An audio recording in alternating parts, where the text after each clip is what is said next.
Girl, you have a real talent.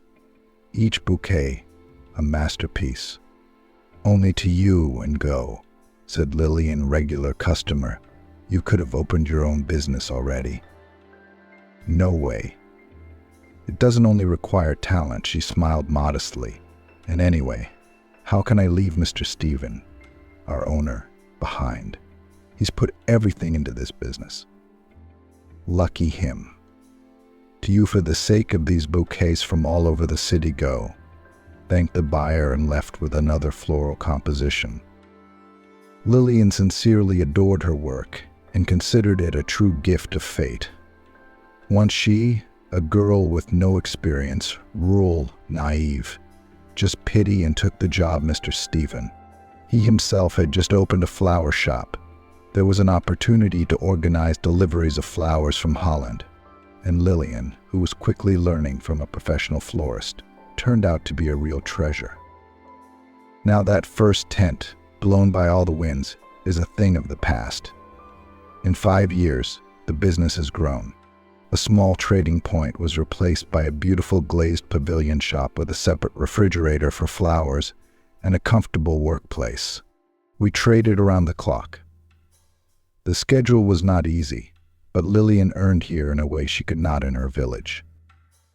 Oh, Lillian, if I had a dozen workers like you, I could scale the business. As it is, the pavilion is our ceiling, the owner told her. After all, people come to us from all over the city just for your bouquets. No matter how hard the shift girls try, they don't get it right. Well, I didn't do it on purpose, Lillian smiled embarrassedly. It just happens on its own. I'm just glad it does. The flower business isn't the easiest, and thanks to you, we're doing great all year round. Remember how we started, roses in buckets and no fridge, and now we collect bouquets to order, and in general, it's beautiful. It's all your talent. Thank you, Mr. Stephen, she smiled. I do my best. The schedule is a bit difficult, of course. My husband's always nagging me about not being home. Your husband, your boss, a famous businessman, is always in debt on your salary he keeps on, and you're always supporting him. Oh well, it's none of my business, said Mr. Stephen. There's not much left of the plan. If you do more than that, I'll give you a bonus. Lillian nodded silently and thought. Actually, her story of moving to the big city hadn't been the most fun at first. 6 years ago, she had literally run away to avoid staying in the village. Nothing happy awaited her there. She had lived with her mother and stepfather for 10 years before that. The family was considered prosperous. Mom's flatmate even worked when he wasn't drunk. But as soon as he drank alcohol, he became uncontrollable, shouted at Lillian, beat her mother for not giving birth to his child. Then he'd fall at their feet and beg for forgiveness. Lillian screamed at her mother in anger. Don't you feel sorry for yourself? He won't stop one day, and I'll be alone. Lillian, he's good. He's just tired, Mom fussed. You must forgive him. You see, it's hard to live in the village. There's not much work, so he drinks out of grief. Mom, you're beautiful and clever. Why did you even get involved with him? Cried Lillian. Why do you think it was easy raising you on your own? And even after your father left and abandoned you, Mrs. Cassandra was indignant. No one ran to help. He came alone and offered to live together. I owe him, you know? Oh, I can't stand it that long. It's impossible to watch him abuse you, pleaded the daughter. But her mother thought her nagging was silly. Her stepfather was always defending her from Lillian's attacks and from other people. She also thought she owed him almost everything. Lillian was annoyed by this eternal position of the victim, but she loved her mother and could not resent her for too long. Lillian also had a fiancé in the village, Oswald. They had been dating since they were 16 and dreamed of a future together.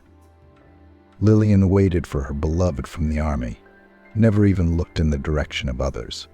Oswald convinced her that a big, bright future awaited them. but only his parents from kinship with the poor family benefits for themselves did not see. After all, what do you want, Lillian? Look, how many other brides there are, much better and prettier, persuaded his mother. We've been going out since high school. She was my girlfriend. How can we part now? It will be a disgrace for the whole village, Oswald justified himself. Well, then nothing. We'll cry and forget. They do not have the status of our family. You are different. There will be no happiness. Mrs. Vivian continued to turn her son against her fiancé. And anyway, the Johnson farmers have got a daughter back from town. She's such a beauty. And your Lillian is neither pretty nor pretty. But Oswald insisted that he promised Lillian to marry, and even went against the will of his parents. When Oswald proposed to her, Lillian cried with happiness. They began to prepare a big, lavish wedding, invited almost the whole village. The bride walked around proud and happy. Oswald was the most enviable groom in their village. And then last night Oswald accompanied her home, but the next day he did not come. A week later he appeared, called Lillian, and stood guiltily at the gate, hesitating to enter the house. What's the matter with you? Where have you disappeared to? The girl rushed to her fiancé. I've been crying my eyes out. After all, I have married. I came to tell you myself. Otherwise our gossips will report it even sooner. I won't come anymore. There's nothing to wait for. What do you mean, married? Lillian sat down on the ground. Oswald, what are you saying? Look at your passport, Marion Johnson's. My parents married me. Here's the wedding celebrated in town. How can you do that? They apply in advance. You knew everything and you kept coming to see me. And when you proposed, and I, a fool, believed, it was clear. What a shame. Lillian cried. Couldn't you have told me straight away? How can you tell? I hoped I'd get away with it, talk my parents into it. It came out like this, said Oswald, lowering his head. But you know I'm loveless now. It's just my parents made me do it. What do I care about your knowledge? Threw his passport in Lillian's face and ran off into the house.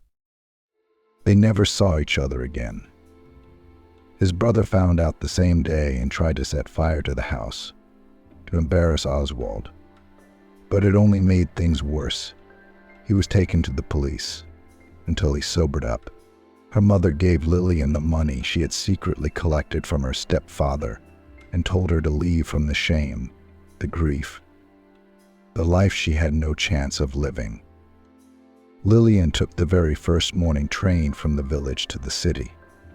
Here, too, life was not easy.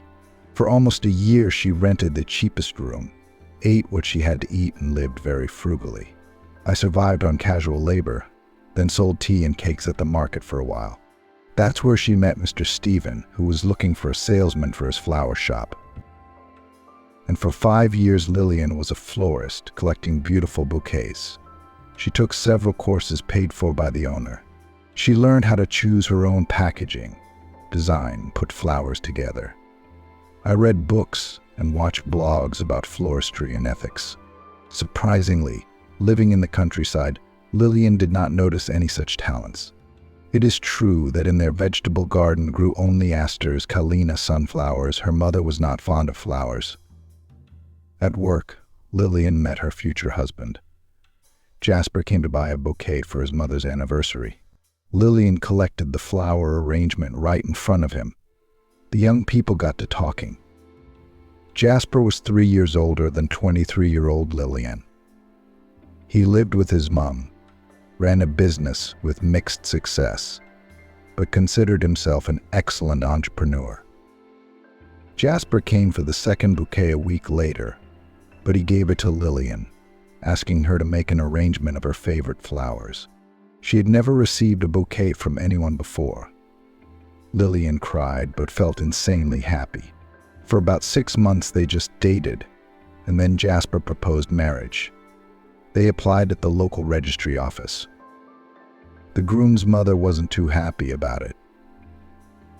In general, Mrs. Megan did not like the future daughter-in-law, which she hurriedly informed Lillian. "My dear, I understand. You're looking for a rich groom. Well, my son is not the case. Jasper is a gentle boy, only going for success so far. I'm not going to let some hustler live off him." "Mrs. Megan, I have no such thoughts," Lillian smiled. "It was Jasper who proposed to me. I didn't drag him to the registry office." "Oh, of course," her mother-in-law grinned. "You'll be putting all the money into the family budget. With us, I'm in charge of it." "What's that? Do I even have to ask you for food and traveling expenses?" Lillian clarified. "How could you not? And anyway, take your lunch from home. There's nothing to waste on a bought one. And buy a bus pass, it's cheaper, and you don't have to carry money with you," Mrs. Megan retorted. A month later, however, she realized how much Lillian was contributing to the family budget. She said nothing to her, but praised her son for his choice. The only thing that embarrassed the mother-in-law was the deception, which her daughter-in-law knew nothing about. Before Lillian, Jasper was already married and just separated from his wife, but did not draw up a divorce. Then they lived in Canada, and in America he had a new passport without any stamps. And having remarried, Jasper did not plan to tell Lillian anything. Only he and his mother knew about the savory situation, but Jasper kept silent. His mother-in-law considered this fact her trump card for emergencies. Moreover, it was Mrs. Megan who suggested a scheme ingenious in its simplicity to prevent her son from becoming a bigamist. She came up with the idea to hold an away ceremony with a registrar ostensibly from the registry office, with her acquaintance and all the trappings. Only no one told naive Lillian that it was just a sham and a beautiful certificate, so similar to the real one, just a paper printed on a printer. She was not allowed to examine the document. Lillian had forgotten that she had to put additional stamps in her passport. That's how she lived her life, confident that she was officially married. Her mother-in-law rejoiced at how cleverly she had managed to organize everything. Marriage to Jasper was not an easy walk. Her husband was often nervous, not very gentlemanly. He was also the classic loser who would get involved in any scam for mythical profits and then run to take out loans to save the day. "Jasper, maybe you should be more prudent in your business dealings," Lillian asked him. "We already owe over $100,000 this year, so soon my salary won't be enough to make the payments." "Oh, come on, it'll be fine," Jasper assured her. "You don't have to worry too much about it. I mean, you were just yesterday excited about getting a contract, and now you're sitting there and realizing it's not as lucrative. So maybe you should be calculating things in advance. It's annoying, you know. And if I lose my job or something, where are we going to get the money?" "Stop whining," Jasper replied irritably. "We'll manage somehow. Nothing terrible is going to happen." She wasn't too pleased with this turn of events. At first, she'd easily believed her husband's stories about his success in business, and only then had she realized how far from reality it was, and the fact that her mother-in-law lived with them, or rather, they occupied one room in her flat, did not make her life easier. Mrs. Megan herself did not work and lived at the expense of her son and daughter-in-law, and the budget was managed very freely, as she saw fit. So, having got rid of the need to rent a room, Lillian got 2 spongers at once and could not even put aside a penny herself. Meanwhile, her mother-in-law went to restaurants, visited beauty salons, and did not deny herself anything. "Mrs. Megan, you've come again by taxi, and you've got a new hairdo and manicure." Lillian tried to reason with her mother-in-law. "I mean, it's all very expensive. Don't you realize you just can't spend that much?" "Lillian, who are you to tell me what to do?" Her mother-in-law squinted her eyes. "You live on everything. Your work schedule's a bit incomprehensible. We took you in like family here, didn't question you. Maybe you're a thief and we trust you or something. And now we're reaping the fruits of that ingratitude." "Oh, really?" "I was just saying," Lillian said, embarrassed. "And besides, I can give you manicures at home myself. Once you buy one, you'll have enough to last a long time." "But are you out of your mind?" her mother-in-law asked arrogantly. "You can also shear me yourself with sheep shears." "But no, I'll do without the advice of a girl from the village. Of course, how do you know what makes a woman beautiful? You only wash your hair and think your image is complete. Besides, who looks at an ordinary flower girl?" "But you somehow spend too much on these entertainments," Lillian resented. "I just don't have any left to." "And you remember, child, that my son also contributes money to the family budget, not just you," Mrs. Megan said indignantly. Later, Lillian had several more times this senseless conversation about spending, but her mother-in-law would immediately become deaf and blind to any argument, and Lillian would have to back down. But now everything was about to change. The day before, she had bought a pregnancy test. It was already 2 months late, but Lillian hoped that everything would be all right. She realized it was her own family now. Jasper and Mrs. Megan couldn't support her and the baby, and working 24 hours a day as a florist when she was pregnant was not the best idea. She shared her doubts with her replacement, a perky girl named Catherine, who was also a part-time student. She was forced to go to college by her parents. But Catherine frankly neglected her studies, but loved to give advice. And this time, after listening to Lillian, she said, "What is there to think about? You cannot give birth now. These freeloaders do not move a finger. You'll end up on the streets with your baby." "Catherine, how can you do that? I'm legally married. They're not strangers to the child. And mark my word, you'll go to your village to live with a belly, and there you'll cause even more problems." Catherine promised. "You'd better go and get the deadline straightened out, and then run, I beg you, to the doctor to terminate before it's too late." "But it's my baby," Lillian said pitifully. "What do you mean by getting rid of it?" "Oh, silly you, Lillian, you'll lose such a warm place. Mr. Stephen is a great man, he pays well. If you have a baby, a new salesman will take your place, and that's it. No money, no nothing." Lillian went home in doubt. She had to tell her mother-in-law and her husband about the pregnancy, but now she doubted whether she should.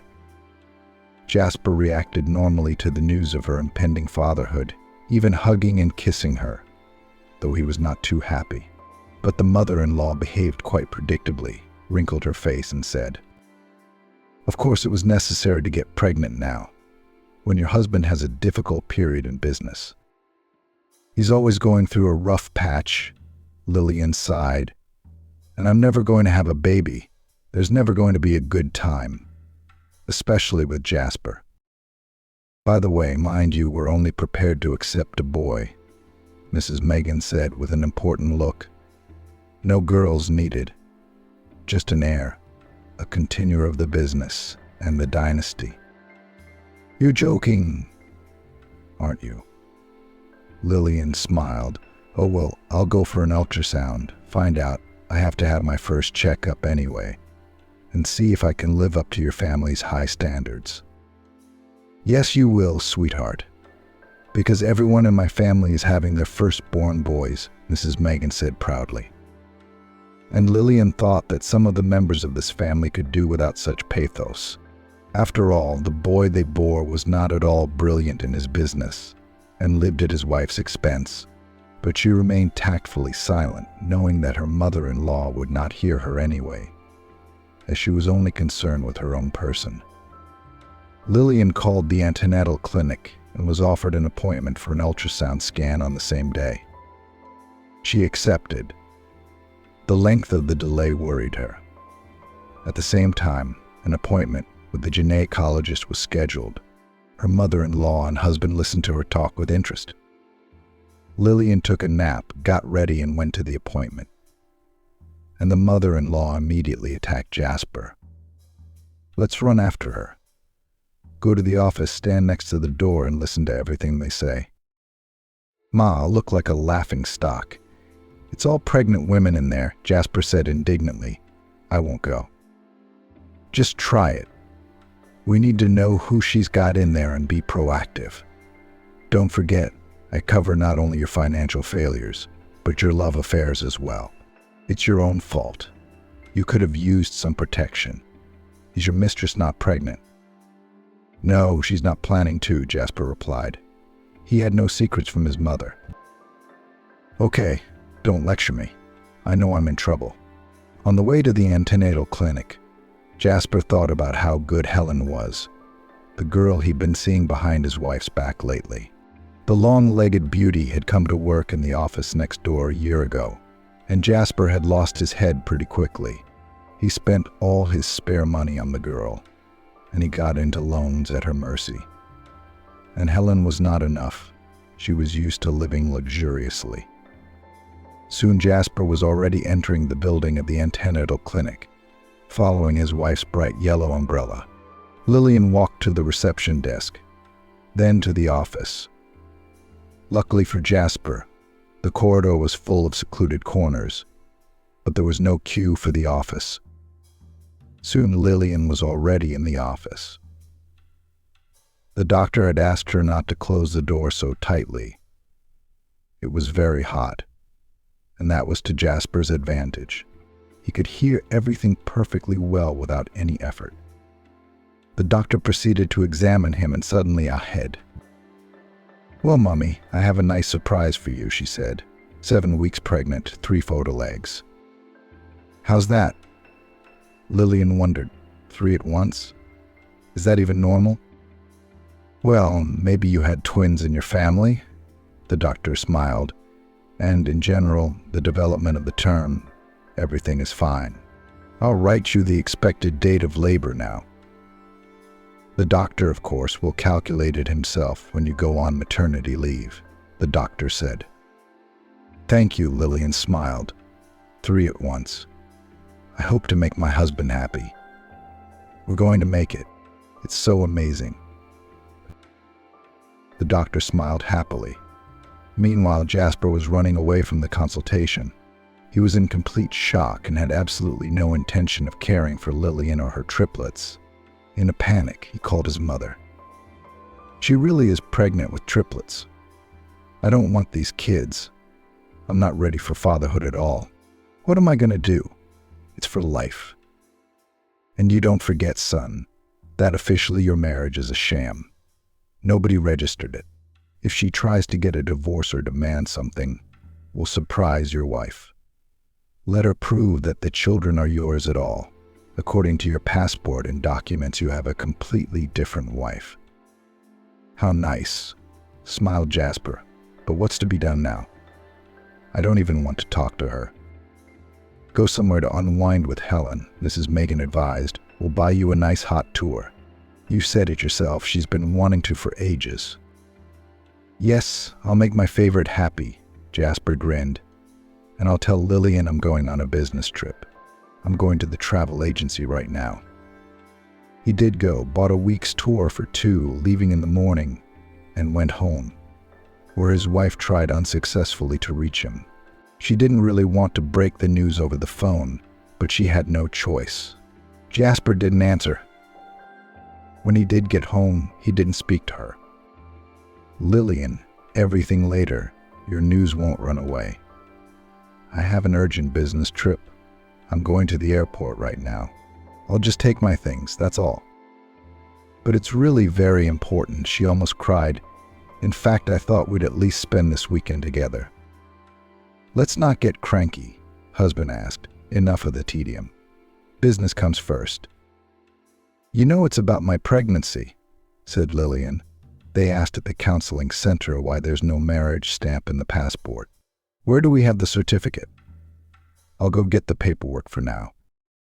Lillian, let's talk about this later. There's no time at all, Jasper barked at her. And enough of your worries.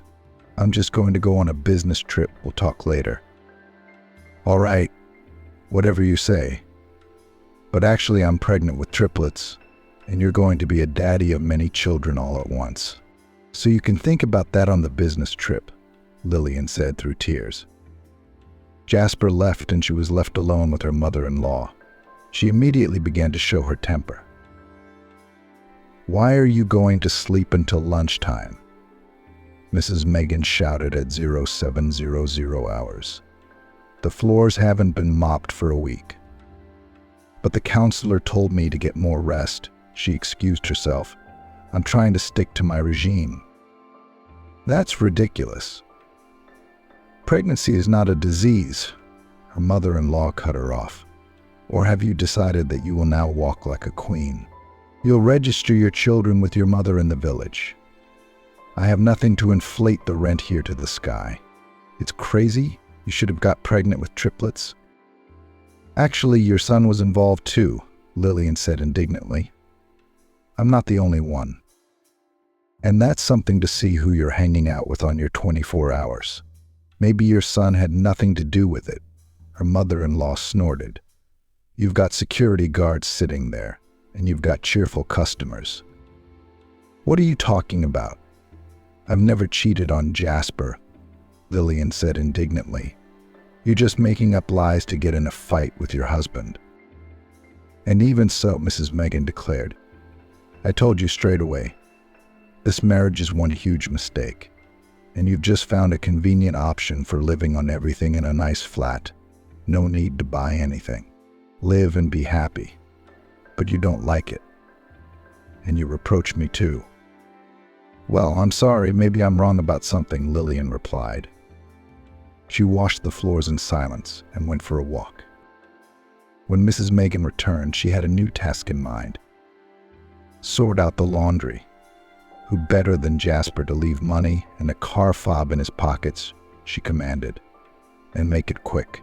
There's no time to wait around here for you." "All right, I'll sort it out," Lillian replied and reached into her husband's trouser pocket. She found some papers, including receipts from a travel agency and the names of her husband and a woman she didn't know. They were not going on a business trip, as Jasper had said, but to a luxurious resort that Lillian had never dreamed of. With anger and resentment, she even dropped the evidence from her hands. Now Jasper's reaction to the news of the triplets was clear. He simply preferred to run away from his problems. Lillian immediately dialed her husband's number, realizing he was roaming and would talk quickly. "Honey, you better text. The connection is bad here," Jasper shouted into the receiver. "I'm on a business trip. What's going on over there?" "And how are you enjoying Sharm el-Sheikh?" Lillian asked in anger. "Is the sun warming up there okay? Has your mate turned into a coal yet? What do you do? Your wife's pregnant, and you're off to the resort with your mistress. Since you yourself decided to find out about the relationship, well, listen, I'm leaving you. You can live any way you want," Jasper told her. "I'm not going to take on any children, and don't count on child support either. Get ready to be a single mother and raise them on your own. Or better yet, just go back to your neck of the woods, sit there, keep quiet, keep your head down. We'll see if you'll pay or not." Lillian got even angrier. "I'll file for divorce officially, then alimony. It'll all be legal." Jasper chuckled and hung up the phone. Lillian sat there puzzled, but she knew perfectly well that she could not stay in her mother-in-law's house any longer. So she packed her things in her bag, tried to find the marriage certificate, but then decided that it would be easier to get a duplicate. She called Catherine and asked to spend the night. She immediately agreed to let her in, but only for a couple of nights. She herself had difficult circumstances and a rented 2-bedroom for 4 with her friends. Catherine met Lillian's eyes. "I told you so. Husband kicked you out. Are you going home to the village?" "Yes, Catherine, and I have 3 children," Lillian cried. "Now that's something you've managed," her friend chuckled. "With baggage like that, you'll be the talk of the village. There'll be enough gossip for a long time." "I'm not going anywhere," Lillian replied. I'll stay and claim what's mine. We've been married 3 years. Let him pay alimony when the children are born. Anyway, I've invested so much money in this family. Let them pay me back at least something. Lillian, are you so brave? Catherine wondered. What are you planning to live on? Any idea where to work on maternity leave with a big belly? What kind of florist are you? I'll save up something, Lillian replied. There's some money now, but not enough, of course, to rent a place in peace. I'll try a hostel for the night, and then we'll see. Well, I'll talk to Mr. Stephen. Maybe he'll give me an advance. Where's the money from? I saved it for lunch. Like at school? Catherine grinned. Hardly large sums there. No, of course not. I was saving for a present for my husband, but it'll come in handy for myself now. Okay, Catherine, thanks for taking me in. It's okay. We're our own people. We'll sort it out. Catherine smiled. Will you ask me to be your godparents? They discussed Lillian's unusual situation and her motherhood for a long time, and then they went to bed. The next day, the mother-to-be went to work.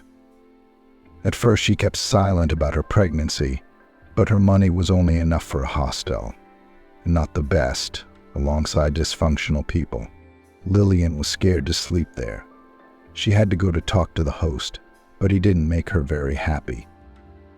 Look, it won't work with the advance. I just paid for a big shipment of flowers, sorry. So I'll be sleeping on the street, she replied sadly. And pregnant too. It'll be like traveling to the country. Wait a minute. Don't be in a hurry, Mr. Stephen asked her. I've got an idea. Remember I told you about my mom? She can hardly get up anymore. She can't walk very well. Well, she needs a carer, more like an au pair. It's a 2-bedroom flat, big. I won't have to pay rent. I'll give her enough money to live on. It's just right for you if you're going to be on maternity leave. I agree, Lillian answered at once. Why don't you take your mom to your place if things are bad there? She can't live alone. And she and my wife don't get along, sighed Mr. Stephen. I don't want that conflict. And then Mum doesn't want to move herself. But you'll continue to work as a florist. There's no replacement for you there. You're unlikely to find one. I'm going to expand, so you'll work until you give birth, and then we'll see how we'll live. Okay, Lillian sighed. There's nowhere to go anyway. But I won't be able to do the daily shifts from 7 months on, and don't ask. Deal, cheered the landlord, who had already had time to calculate the loss of Lillian. Let's not be capricious. We give the lodgings for free. Who else is so lucky? Tomorrow morning I'll pick you up with your things and take you to your mother's. You'll get settled in just in time for your shift. Lillian nodded silently. She already realized that she was dependent on her employer, but it was certainly better than life on the streets, and a chance to avoid a shameful return to the village under the ridicule of her stepfather and ex-fiancé. The next morning, Mr. Stephen, as promised, took her to her new place of residence. Mrs. Melissa, his mother, was a secretive woman. Not even her son knew all the details of her background. She also had a difficult temper. She wasn't happy with Lillian at first, either. Stephen, who have you brought me again? The mother said grudgingly. Who is that girl with the look of a frightened rabbit? Mum, that's Lillian. Remember I told you about it. Our wonderful florist, very talented, replied Mr. Stephen. She'll be living with you now, helping with everything. Lillian has had a difficult situation. Let me see your protégé, Mrs. Melissa asked. You're skinny. Can you cook, girl? Yes, of course, Lillian replied, shrinking even more under the stern gaze of the imperious woman's gray eyes.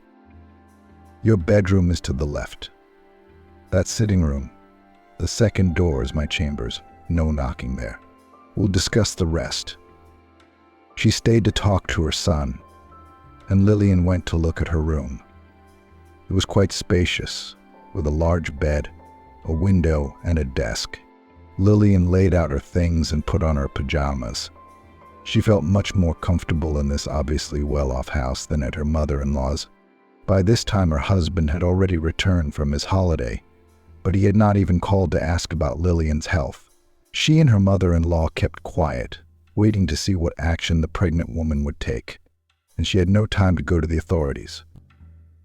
Lillian was genuinely trying to get used to her new life. Mrs. Melissa turned out to be a woman who had also given birth to a child out of wedlock. She'd been secretary to a powerful regional politician for years, but with the death of her boss, she'd long since lost her influence. She didn't even help her son in business, even though he asked for it. And if it wasn't for Lillian, he'd have gone bankrupt long ago. Mrs. Melissa spoke vaguely about her past before she came to this town, but she was eager to instruct Lillian in worldly matters. You see, you mustn't leave it like that. You must get what is due from your husband. She resented him. He's only afraid to be a father. Yes, I don't think Jasper is ready for one child either, Lillian said sadly. You know, I thought we had a solid marriage, though not perfect. Now I realize it was only that way from my side, and this situation with the mistress is just disgusting. Oh dear, all men are like that, Mrs. Melissa grinned. They follow their instincts. I've always known I could only count on myself. By the way, what about your family, your mom and stepdad? Well, you certainly can't count on them. They have their own endless series of drinking and remorse. I grew up in that myself, and I don't want my kids to see that. Mom would be happy, though, of course. I wonder who we have triplets in our family? Still, you count yourself lucky, though. In the meantime, Lillian, they're not born yet. Save up your money and your strength. I'm glad fate has brought us together. Lillian quickly became attached to Mrs. Melissa, as if she were her own grandmother.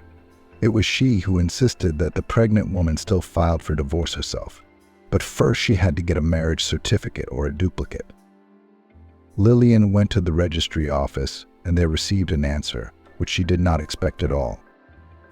There is no such record. Young lady, you are unmarried, the registrar answered her unhappily.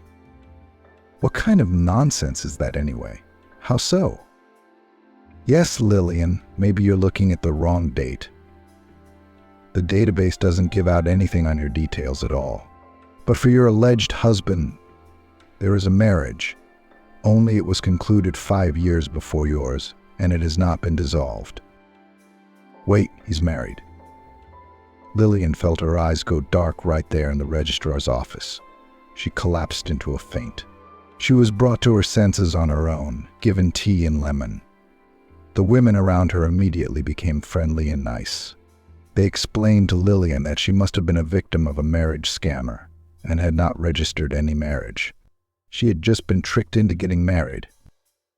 At home that evening, Lillian shared the story with Mrs. Melissa. She sighed bitterly, once again marveling at her assistant's naivety, and then said, "Oh, darling, those people have done a nasty thing to you. Just disgusting. But you shouldn't be distracted by them. It's clear you're not going to get child support without a fight. If you can handle it, have the baby and then demand a genetic test. My late chief's mistress son got a nice alimony settlement. Your husband is unlikely to get them, as I understand. But it will be difficult for him to fly to the resort with debts. You have no idea how stupid I am. I didn't even suspect a thing. All this time they've just been having fun, living off me," Lillian cried. "The man I thought was my husband is someone else's spouse. And it turns out I've been a mistress all these years. What a shame. You have no idea." "It's all right, we'll manage. Don't worry at all," Mrs. Melissa consoled her. "The main thing is to take it easy now. You fainted like that, and it's all from exhaustion. We need to tell Stephen to change your schedule." "Don't," Lillian begged. "I'm doing fine as it is. Otherwise, I'll lose my job and my place altogether." That's for me to decide, Mrs. Melissa replied sharply. I have a routine checkup with the doctors in a month, and then I want to talk to you about something. Lillian only nodded. She could hardly hear Mrs. Melissa anymore, and she was very sleepy. It had been an eventful day. The whole of the next week was spent gathering her strength. Then, after another visit to the antenatal clinic, she went home to Jasper and his mother. She wanted to get to the bottom of things. Mrs. Megan opened the door. Jasper loomed behind her. They obviously hadn't expected to see Lillian. She entered the flat unhindered, noting that an unfamiliar woman's coat hung on the coat rack. "Why are you here?" Jasper asked her gruffly. "I told you already. If you want it, you can file for divorce yourself." "But how nice. If you and your first wife aren't divorced yet." Lillian grinned. "No, I shall act differently. And I shall certainly not be a laughingstock to myself and my future grandmother. Do you see? Are you ready for that role, Mrs. Megan?" "What are you talking about? Are you mad?" Jasper's mother was indignant. "What first wife? Did you seriously think that's not in the registry office databases? It's all recorded. Even if your son was so fortunate as to change his passport. So, dear relatives, expect a lawsuit in court after I give birth. And you can still prove that these are my son's children. I'll bring a dozen witnesses who will say that you did not live together, and that you've been sleeping with the owner of your flower tent, the security guards, and you've been extremely promiscuous," Mrs. Megan hissed. "That's you judging yourself, Mrs. Megan," Lillian grinned. "All right, let Jasper take his walk for now. Genetic testing is expensive, but I'll stock up on witnesses too. And then if your son doesn't want to pay child support, I'll get him banned from the country and have his property seized. And then I'll have his parental rights terminated, so he'll have to pay for the rest of his life and remember what a freak he turned out to be." "Who's so clever as to screw you over?" Mrs. Megan was indignant. "Can't we make a deal? You'll come back. Jasper will divorce his first wife and you'll sign. Now what can you offer me? More of your smoking son in the company of his filthy mum? No way. I paid for my naivety in full. Now it's your turn to pay your debts." Lillian left Jasper in his mother's house with her head held high. But she was still hurt and bitter. Years of lies, myths, and falsehoods had just crumbled, leaving her to face the fact she would have to raise her children on her own. She didn't tell Mrs. Melissa about her visit to Jasper and his mother, but she could see it in her face, and didn't ask. Instead, she gave her tea. Then they chatted, discussing the plot of the show. A week later, Mrs. Melissa asked for his passport so she could copy his details. Lillian gave her the copy she'd made for the temporary registration and forgot about it. Within a month, they were both anxiously waiting to see the doctors. Mrs. Melissa was clearly nervous, and it soon became clear why. Inviting Lillian into his office after her examination, the doctor said, "You're the carer. Since the relatives didn't want to come, I'll let you know. The metastases continue to grow. I recommend we prepare for the worst. Move her to a hospice soon. It's going to be very difficult with a patient like this at home." "I can handle it," Lillian said firmly. "She doesn't want to move anywhere." "Yeah, I can understand that," the doctor sighed. "I'll prescribe strong painkillers. A nurse will go around injecting. It's accountable. So it's better this way. Get ready. 6 to 8 weeks tops, and it'll go away." Lillian cried, but tried to pull herself together.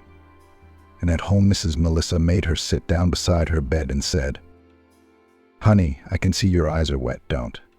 My life has been a wonderful and fun adventure. There's nothing to regret. Just try to remember me with a smile and don't worry about anything. The cremation has already been paid for. All the arrangements have been made. And there's one more thing. I've bequeathed this flat to you. You and your triplets are going to need it. And my son already has a business and earnings. He's got a place to live. That doesn't seem right to me, Lillian replied. Mr. Stephen certainly wouldn't like it.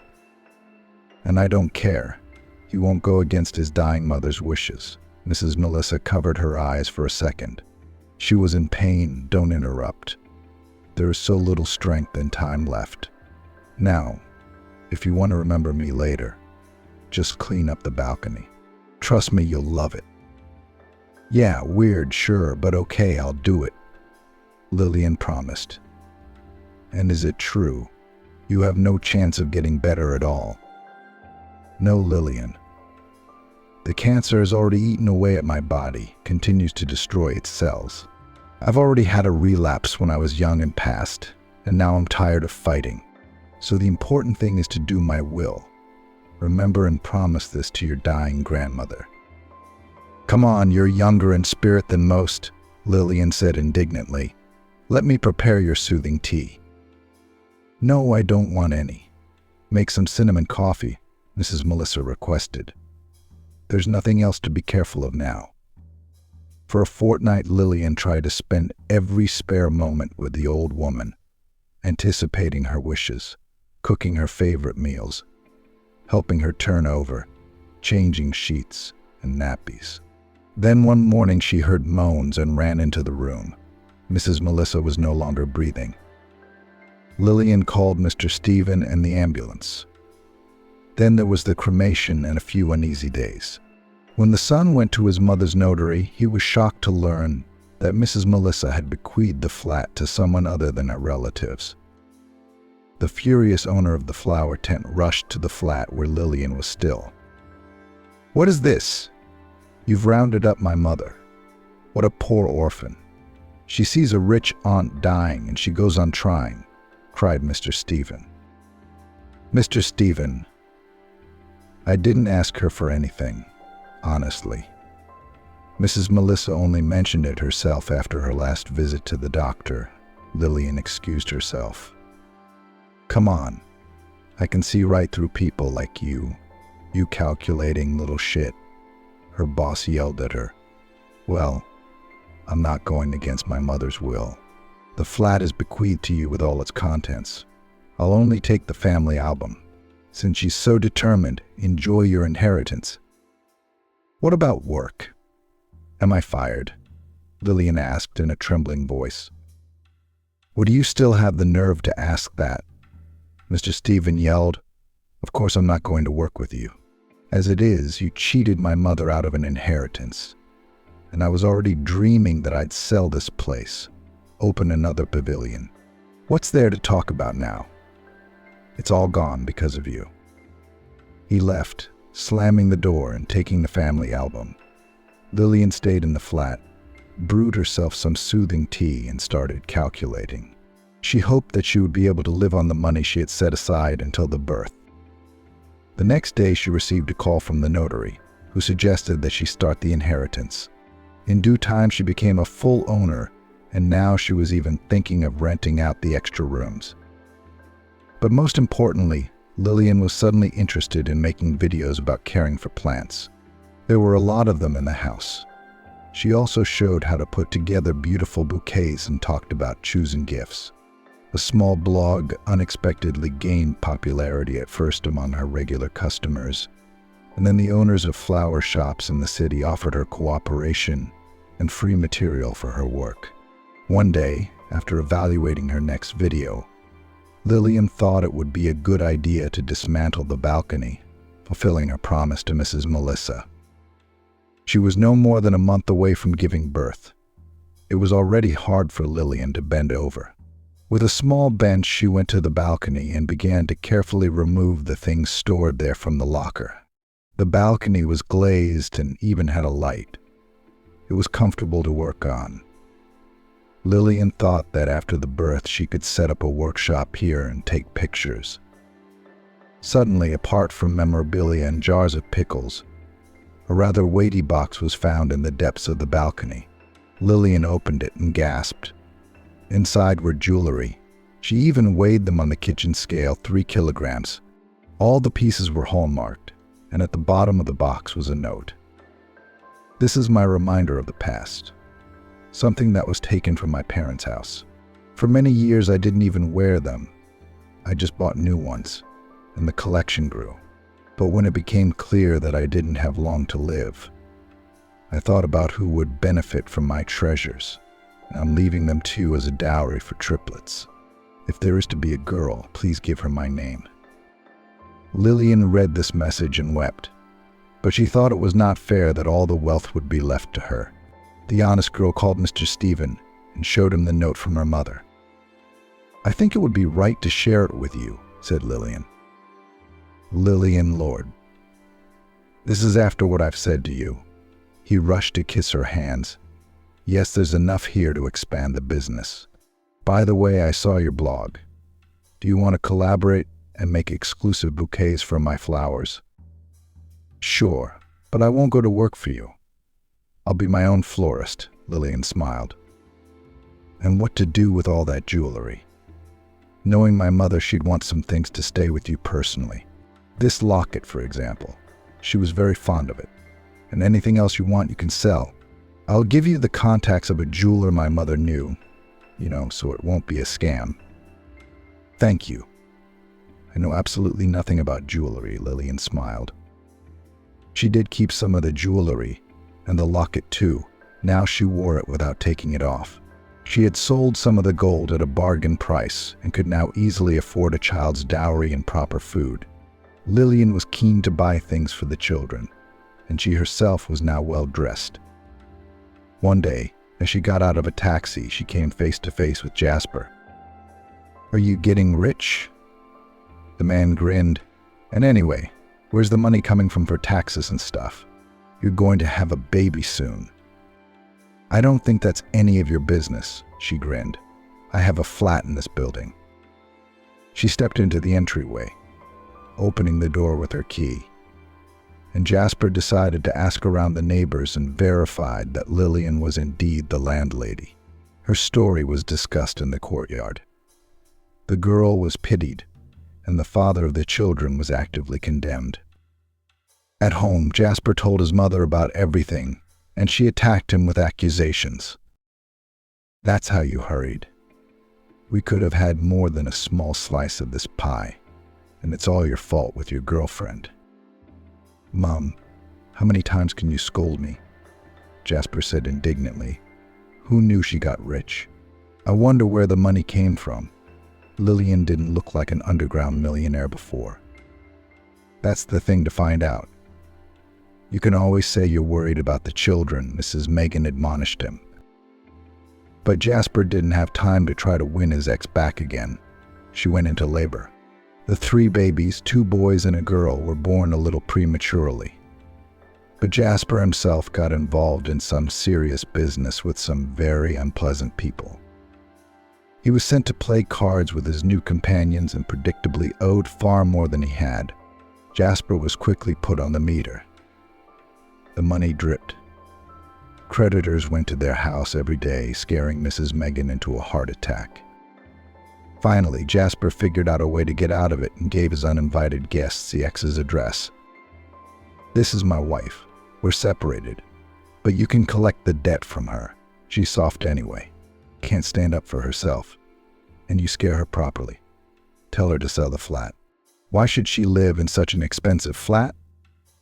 "What are you trying to get back at her with our hands?" grinned one of the bandits. "Well, you don't care who you take money from." "They don't smell," Jasper smiled. "My ex-girlfriend sure does." The bandits left, and Jasper thought he had got off very lightly. Meanwhile, Lillian had returned home. Mr. Stephen and Catherine were picking her up from the maternity hospital. In the evening, the doorbell rang. Strangers stood on the doorstep, clearly gangster-looking. "What do you want? Do you have the wrong flat?" "Are you Lillian?" "Then you've come to the right place." One of the men shoved her aside, walked further in and aghast. "Men, she's got kids sleeping here. 3 of them." "You just had a baby, didn't you?" "Well, yeah, they discharged me today." "What's the matter?" Lillian asked in a trembling voice.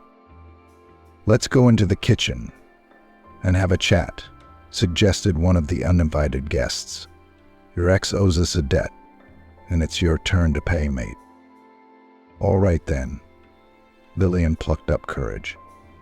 "Only I'll discuss it with your eldest. I don't want to talk to 6 men." "How brave," laughed the bandits. "All right, our father is coming to see you now. In your mind, he's the most important authority." They rang someone, but did not leave the flat. Lillian went to feed and change the babies. She missed the arrival of the criminal mastermind. He entered the bedroom where there was a woman with the children. She was feeding an infant, and around her neck hung a beautiful antique locket. The man shuddered and said, "Where did you get that?" "What exactly?" Lillian smiled. "Why don't you introduce yourself first?"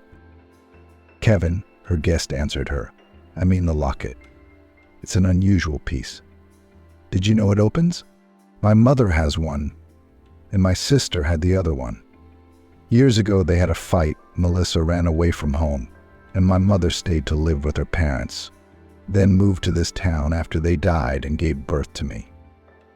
Lillian looked at the man, who looked to be in his early 40s, then took the locket off her neck and held it out to him. Kevin pressed some secret mechanism, and the flaps opened. Inside the left side was a photograph. Kevin rubbed his eyes with his hand and asked quietly, "That's my mom. How did you get the locket?" "It's a long story. You wouldn't believe it," Lillian replied. "It all started when my husband turned out not to be a husband at all." She recounted how she ended up owning this flat and the unusual treasures of its former owner. "Let me take a picture of the locket," Kevin asked. "I'll send it to Mom." "Let her know." "Okay, take a picture, sure. What happens next?" "You don't have to be afraid. Auntie is your guardian angel now, and so am I. Groceries will be brought, and give me your phone. Write down my number too. Jasper and I. He won't leave me alone, I guess," Lillian sighed. "He's just going to keep messing up my life." "Forget it. He'll be gone soon. He'll disappear. Do you want to move him and his mum 1,000 kilometers away?" Lillian smiled, but then both sons cried at once. She rushed to comfort them. Kevin watched her efforts and then took one child in his arms. He immediately calmed down and fell asleep. From that day on, Lillian's life changed dramatically. Kevin and his mother, Mrs. Cheryl, visited her almost daily. Lillian learned from the woman that the criminal mastermind's wife had been blown up by rivals along with him. Kevin survived, but she didn't. The man had already been living as a widower for the past 3 years and had no hopes for his future, but with Lillian and her babies, his soul literally came alive. One evening, the two of them were walking through the park with their prams, and Kevin said, "Marry me. I don't know what it's like for kids without a father to grow up with, and actually I think we're a good match. Mom would be so happy. She already loves your kids to bits." "Yeah, Kevin. You know, I'm getting worried about your wild activities," Lillian sighed. "I don't want to risk following your wife." "I'm settling down. I'm going to be an honest businessman," Kevin promised. "No crime. The boys will understand. I've made enough money for 3 grandchildren in 3 lifetimes. We'll raise our kids." "Well, that's much more interesting," Lillian replied. "Just be warned. I will personally check the stamp in your passport." "Well, sure, whatever you say," Kevin laughed. "I can get married if you want and adopt children to grow up under my name. How about we open a flower business for you?" "Oh, I'd rather just blog quietly," Lillian replied. "One businessman is enough for a family." Kevin didn't argue with her. They got married. They were married in a church. Kevin officially adopted the children, who until then had a dash on their birth certificates for the father. Lillian never heard from Jasper again, and neither did his mother. But he closed the business and the flat had been sold, and there was no doubt that Kevin had made the family pay their debts in full.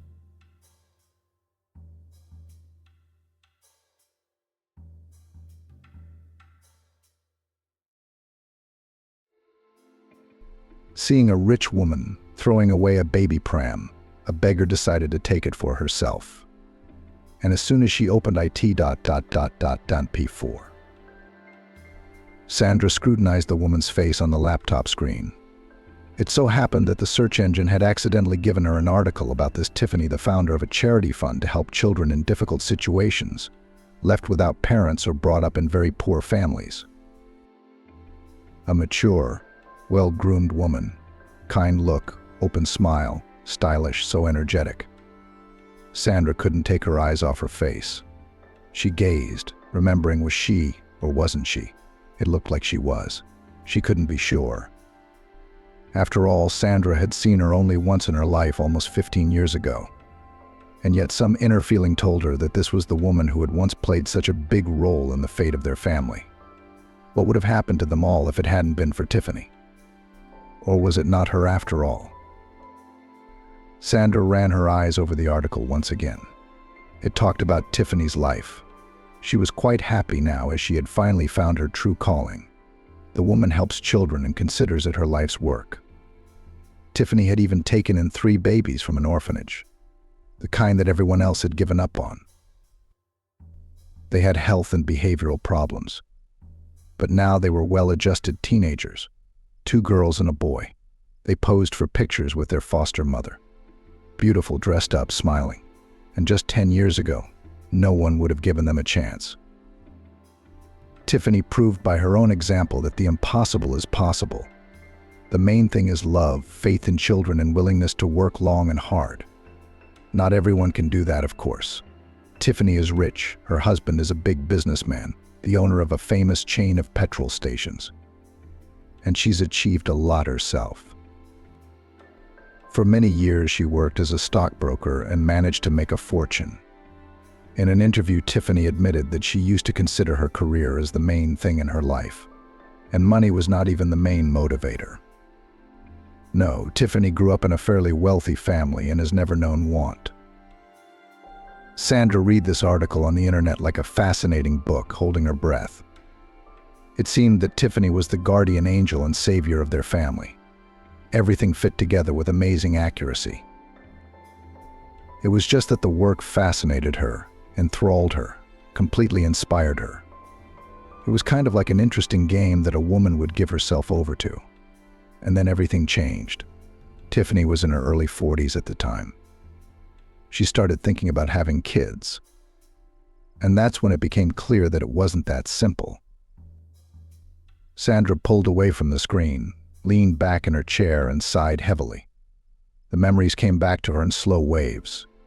Heavy memories of the past. She had been on the verge of despair then. Sandra couldn't cope with the hardships that had been thrust upon her. Nothing good seemed to lie ahead of her. The hopeless misery of survival. Sandra, then very young and inexperienced, did not want to wake up in the morning because what good could another day bring her? A terrible state of mind. She had never experienced anything like it before or since. Sandra's life hadn't been spoiled at all. She was born into a very poor family. Her mom worked as a cleaner. Her dad worked odd jobs wherever he could. Both of them were uneducated. They finished 9 grades and didn't go on to further studies. Then somehow they met and started living together. As far as Sandra knew, her parents weren't even married. The 3 of them lived in an old wooden building on the outskirts of town in a former barrack. The family had a small flat there, or rather, they rented it with their own corner. Sandra's father and mother never got their own place.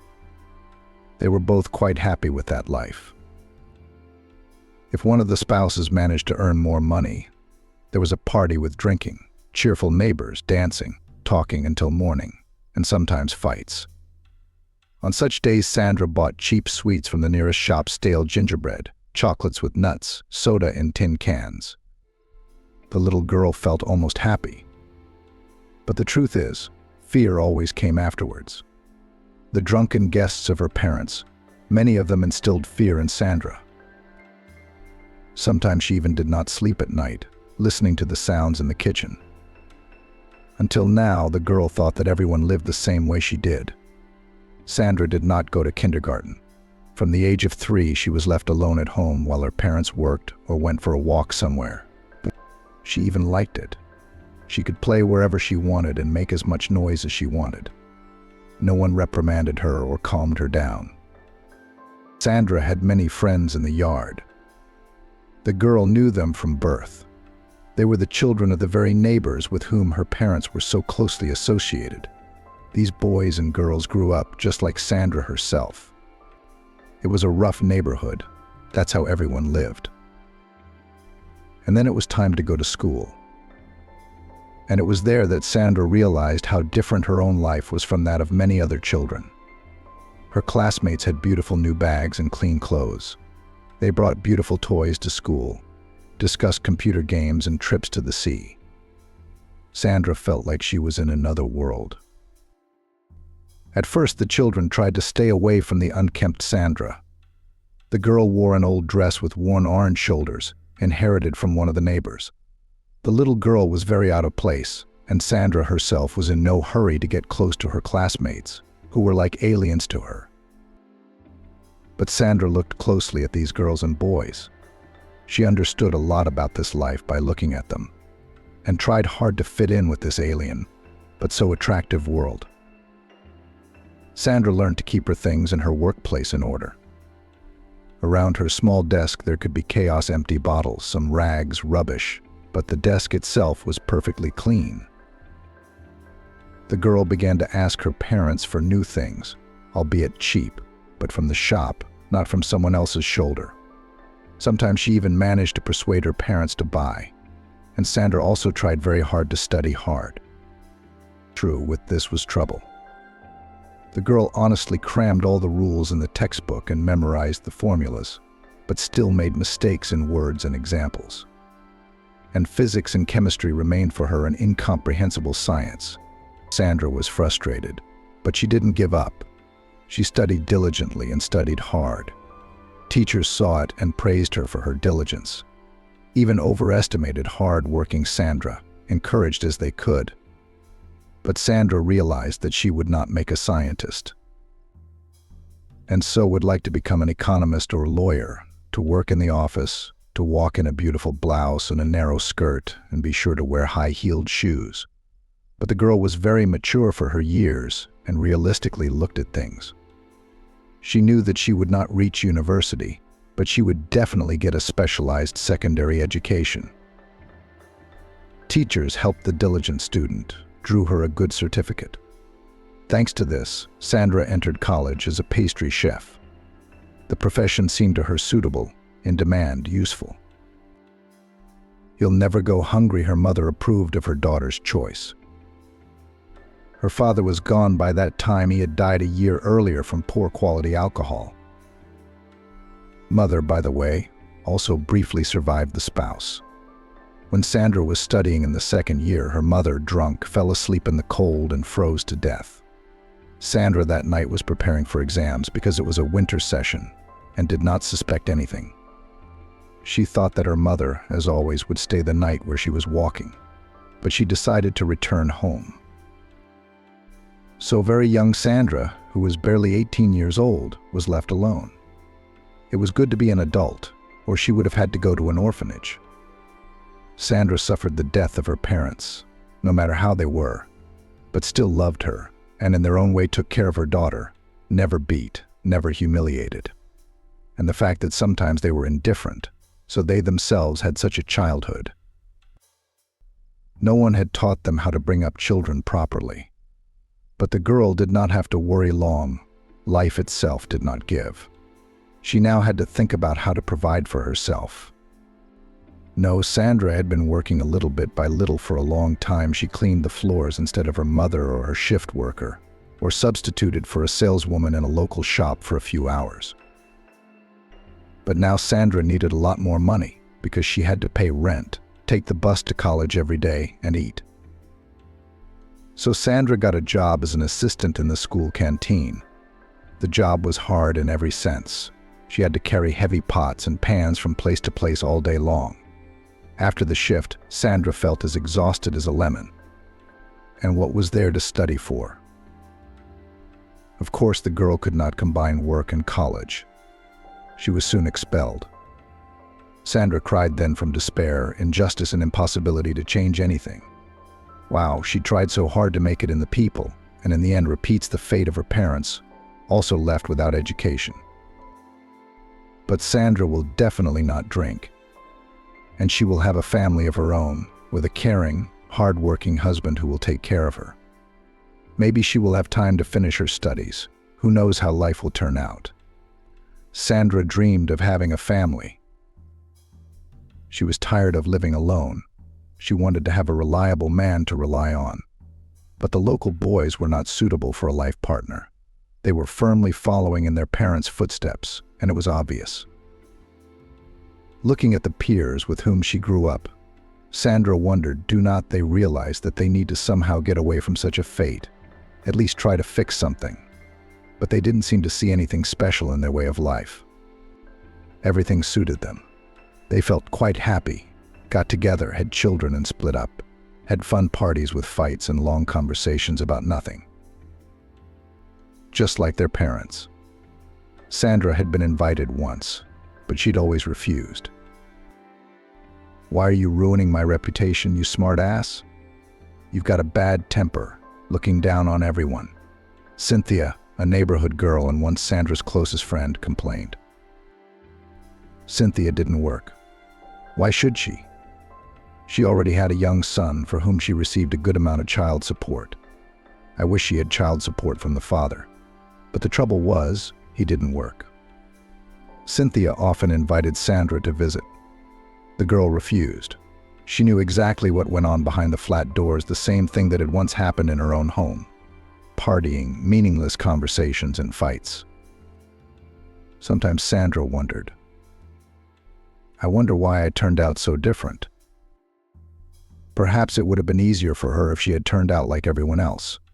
But no, Sandra longed for something different. She realized that she needed to move somewhere else first. Otherwise, she would never get out of this quagmire. But she was desperately short of money. And then Sandra met Scott by chance. The girl was returning from another shift, tired, could hardly move her legs. She sat down to rest on a bench, bought an ice cream. She spent the whole day in the canteen, where they had a terrible heat. I wanted to cool down at least a little. It was the middle of May, and the weather was quite summer-like. It was quiet, calm, and beautiful in the park. Dressed-up people were walking along the paths. Pleasant music was coming from the speakers. I didn't want to go home to my barracks. There again, there were parties behind the wall, poverty and hopelessness all around. Those people in the park probably don't realize that there is another world out there. They think it's just as beautiful and clean everywhere else. Happy. Why are you sad? There was a voice. A young man sat down on the bench. He was pleasant, with an open smile, kind dark eyes, charming dimples on his cheeks, and slightly disheveled brown hair. I was walking in the park, not touching anyone, and then suddenly such an amazing phenomenon, a beautiful girl on a bench, alone, very beautiful and very sad. It's not right. Sandra smiled. A cute guy called her beautiful. Great. That even gave her goosebumps running down her back. Not at all like the greasy compliments of Sandra's neighbors. But what kind of beauty is she? She's just ordinary. Just ordinary. What's he doing here? Jason the stranger introduced himself. May I ask your name? I don't mean to be insolent or intrusive. Just so I can address you in some way. You don't mind, do you? Sandra. The girl smiled a little embarrassed. She wondered what would happen next. Jason wasn't repulsive, he wasn't tense. On the contrary, he had a way about him. His smile was warm, kind, sincere. They sat on that bench for a long time, talking about everything, telling each other about themselves, and gradually growing closer, becoming almost kin. Jason, too, had been left without parents. He had been raised by his aunt, his maternal sister. He didn't know his father, and his mother had died when he was barely 5 years old. A very young woman was let down by a sick heart. So little Jason ended up in his aunt's family. She was not too happy about the extra mouth in the house, but did not put out. However, she could not surround her nephew with love and care. Jason understood this fact and was grateful to his aunt for not sending him to an orphanage. It's better than growing up among strangers, he reasoned, but it's family, I guess. Sandra shook her head. Jason might be right, but his aunt was still too indifferent and aloof. Sandra's mother and father certainly loved her in their own way and cared for her daughter as best they could. Jason, it turns out, knew no parental affection or love at all. After completing 9th grade, Jason enrolled in technical school and began studying to be a welder, but never finished his training because he needed to work. Feeding an 18-year-old forehead wasn't something his aunt was going to do. "I have raised you to adulthood. I have fulfilled my duty," decided this strict woman on the birthday of my nephew. "Now be kind to start your own life, to move out. It's time for you to move out." So the guy had to hurriedly finish the driver's course and get a job at the base of the factory. Sandra even gasped when she heard that. How similar to her own story. She couldn't finish her studies either. That's why she had to support herself. She was just a little bit away from graduation, but she had to get a job. "I'm grateful to my aunt for doing that," Jason smiled. "But I'm only 20 now, and I'm a fully independent person. My peers are still on their parents' backs, and I'm my own boss." Jason rented a flat in a good neighborhood, and he managed to find a good job. He drove for the head of a big factory. The pay was pretty good. It was enough to live on and even have some fun. Jason and Sandra had never been apart since that memorable evening. First they met, went on dates. The guy was always coming up with something new. They walked around the old city center, looking at unusual buildings, or sat in cafes. They would go to cafes, places the girl didn't even know existed, or something else. After only a month, Jason suggested that Sandra move in with him. She gladly accepted. Why, it's even more profitable to rent one flat instead of two. Besides, she had wanted to leave her barracks for a long time. Jason was kind, caring, sensitive. He was exactly the kind of man Sandra had always dreamed of having around. He could do everything: cook, make repairs, and handle money. Handy, responsible, economical. Most importantly, he loved Sandra very much. The girl felt it. Of course, she loved Jason too. And the young people felt really happy then. There were so many good things ahead of them. It seemed to both of them that they would succeed together. It was no coincidence that fate had brought together two people with such similar stories and the same outlook on life. Jason worked as a driver. Sandra continued to work in the school canteen. Now she would come home, happily buy something tasty on the way to make dinner for her lover, and wait for him to come home from work. They married a month after they started living together. That's how quickly things developed for them. They didn't have a big wedding. What's the point? No extra money. There were no relatives who would need all this festive action. It was better to buy something for the house. We celebrated together in a restaurant. We had a lovely time. Jason looked at Sandra with serious eyes and said he would do anything for their family. We'd be happy, we'd have children, and they'd be happy for us. I'd do anything, Sandra recalled. And Jason did try to keep that promise. He worked hard. He was given bonuses, which he put aside for future housing. The couple had a shared dream of getting their own flat, and they were on their way to it. Both, of course, realized that the fulfillment of this desire is still far away. But nothing, not all at once, slowly. Jason and Sandra decided not to rush into having children. Both thought that first they needed to earn their own corner. The couple wanted their baby to have a happy, carefree childhood. not like theirs. But fate, as it seems, has a plan for everything. One day Sandra realized she was expecting a baby. She had a sort of epiphany one morning. It was too early to suspect anything, but Sandra was suddenly struck by the thought that a baby was already living and developing inside her. At first, Sandra waved away these conjectures. Then she took a test 2 stripes. There could be no doubt. Well, the mother-to-be was hardly surprised. She could feel everything. At that time, Sandra had no idea that at the same time a complete stranger to her, who would soon play a huge role in the life of their young family, was also rejoicing at the positive test. Jason was happy to hear the news, picked up the young wife Sandra in his arms and spun her around the room. The father-to-be hugged his beloved so tightly that it was even difficult for her to breathe. "Wow. I was afraid to tell you. I thought you would be upset," smiled Sandra, looking at the shining husband. "Why is that?" He was surprised. "Well, we wanted our own flat first to get on our feet, and then we planned everything completely differently, but for some reason I'm incredibly happy." "This is the best news I've ever heard in my entire life," Jason agreed. Sandra smiled. "Jason is so good." She was just now getting used to having someone like that around. The best, the nicest man on the whole planet. And he loves her. What a blessing it is. The young couple began to prepare for the arrival of an heir. Sandra was transferred to a lighter job. She was no longer allowed to carry pans and her salary was reduced. But Jason started taking part-time jobs. During the day he drove his boss around, and in the evenings he used a lorry to deliver materials to the sites.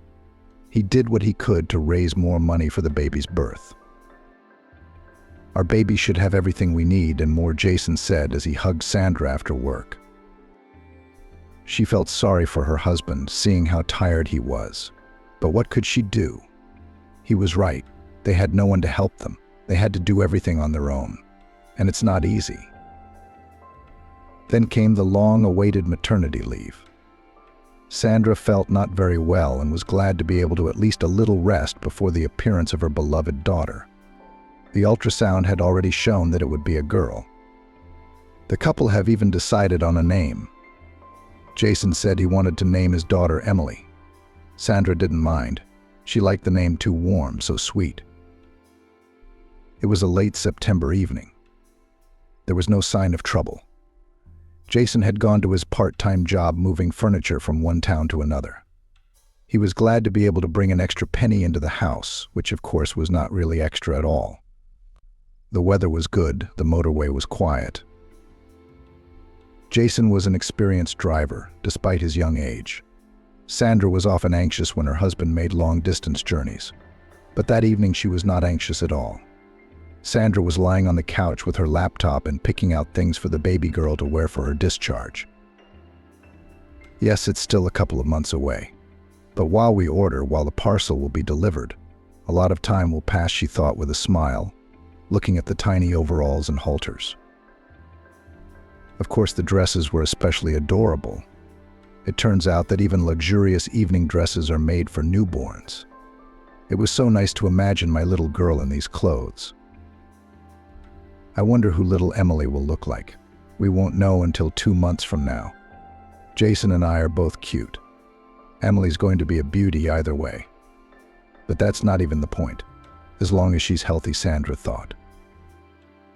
And then the phone rang. Sandra immediately felt something. She didn't feel like picking up the phone.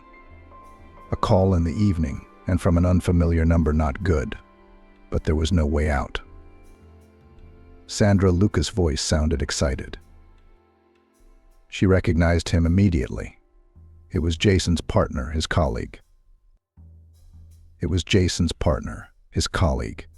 Jason has crashed, the man's tone was worried. How? Sandra exhaled. She felt a sudden twinge in her stomach. He lost control on the motorway and went into a ditch. They took him to the regional hospital. Is he alive at least? I don't know anything. It was a terrible accident. I happened to be passing by, saw a familiar lorry, and then it happened right in front of me. Go to the regional hospital or call and find out. They took him there. I had time to ask the doctors. Sandra, having hastily changed her clothes, ran out of the house. The blood pounded in her temples, her legs shook, her heart clenched with an icy hand from anxiety. "Just so long as I'm alive, just so long as I'm alive," she whispered without noticing it. Without thinking of safety, she stopped a hitchhiker. There was a guy behind the wheel. He looked anxiously at the pregnant young woman with terror-crazed eyes. "Do you need help?"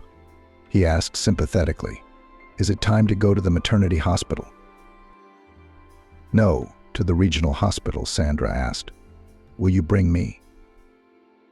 "Yes, of course."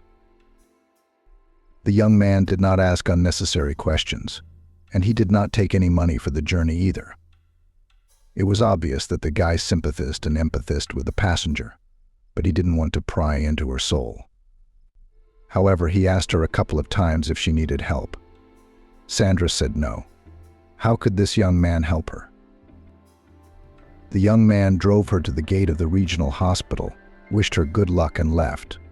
And Sandra rushed to the registrar's office to find out, finally, where her husband was and what happened to him. For a long time, she had to run between the buildings of a large regional hospital. No one knew anything. She was redirected from one department to another. Sandra was exhausted until she finally found the information she needed. "Jason Brown, he's being operated on right now," the receptionist said, checking the notes in a thick notebook. "He came in a few hours ago in a serious condition."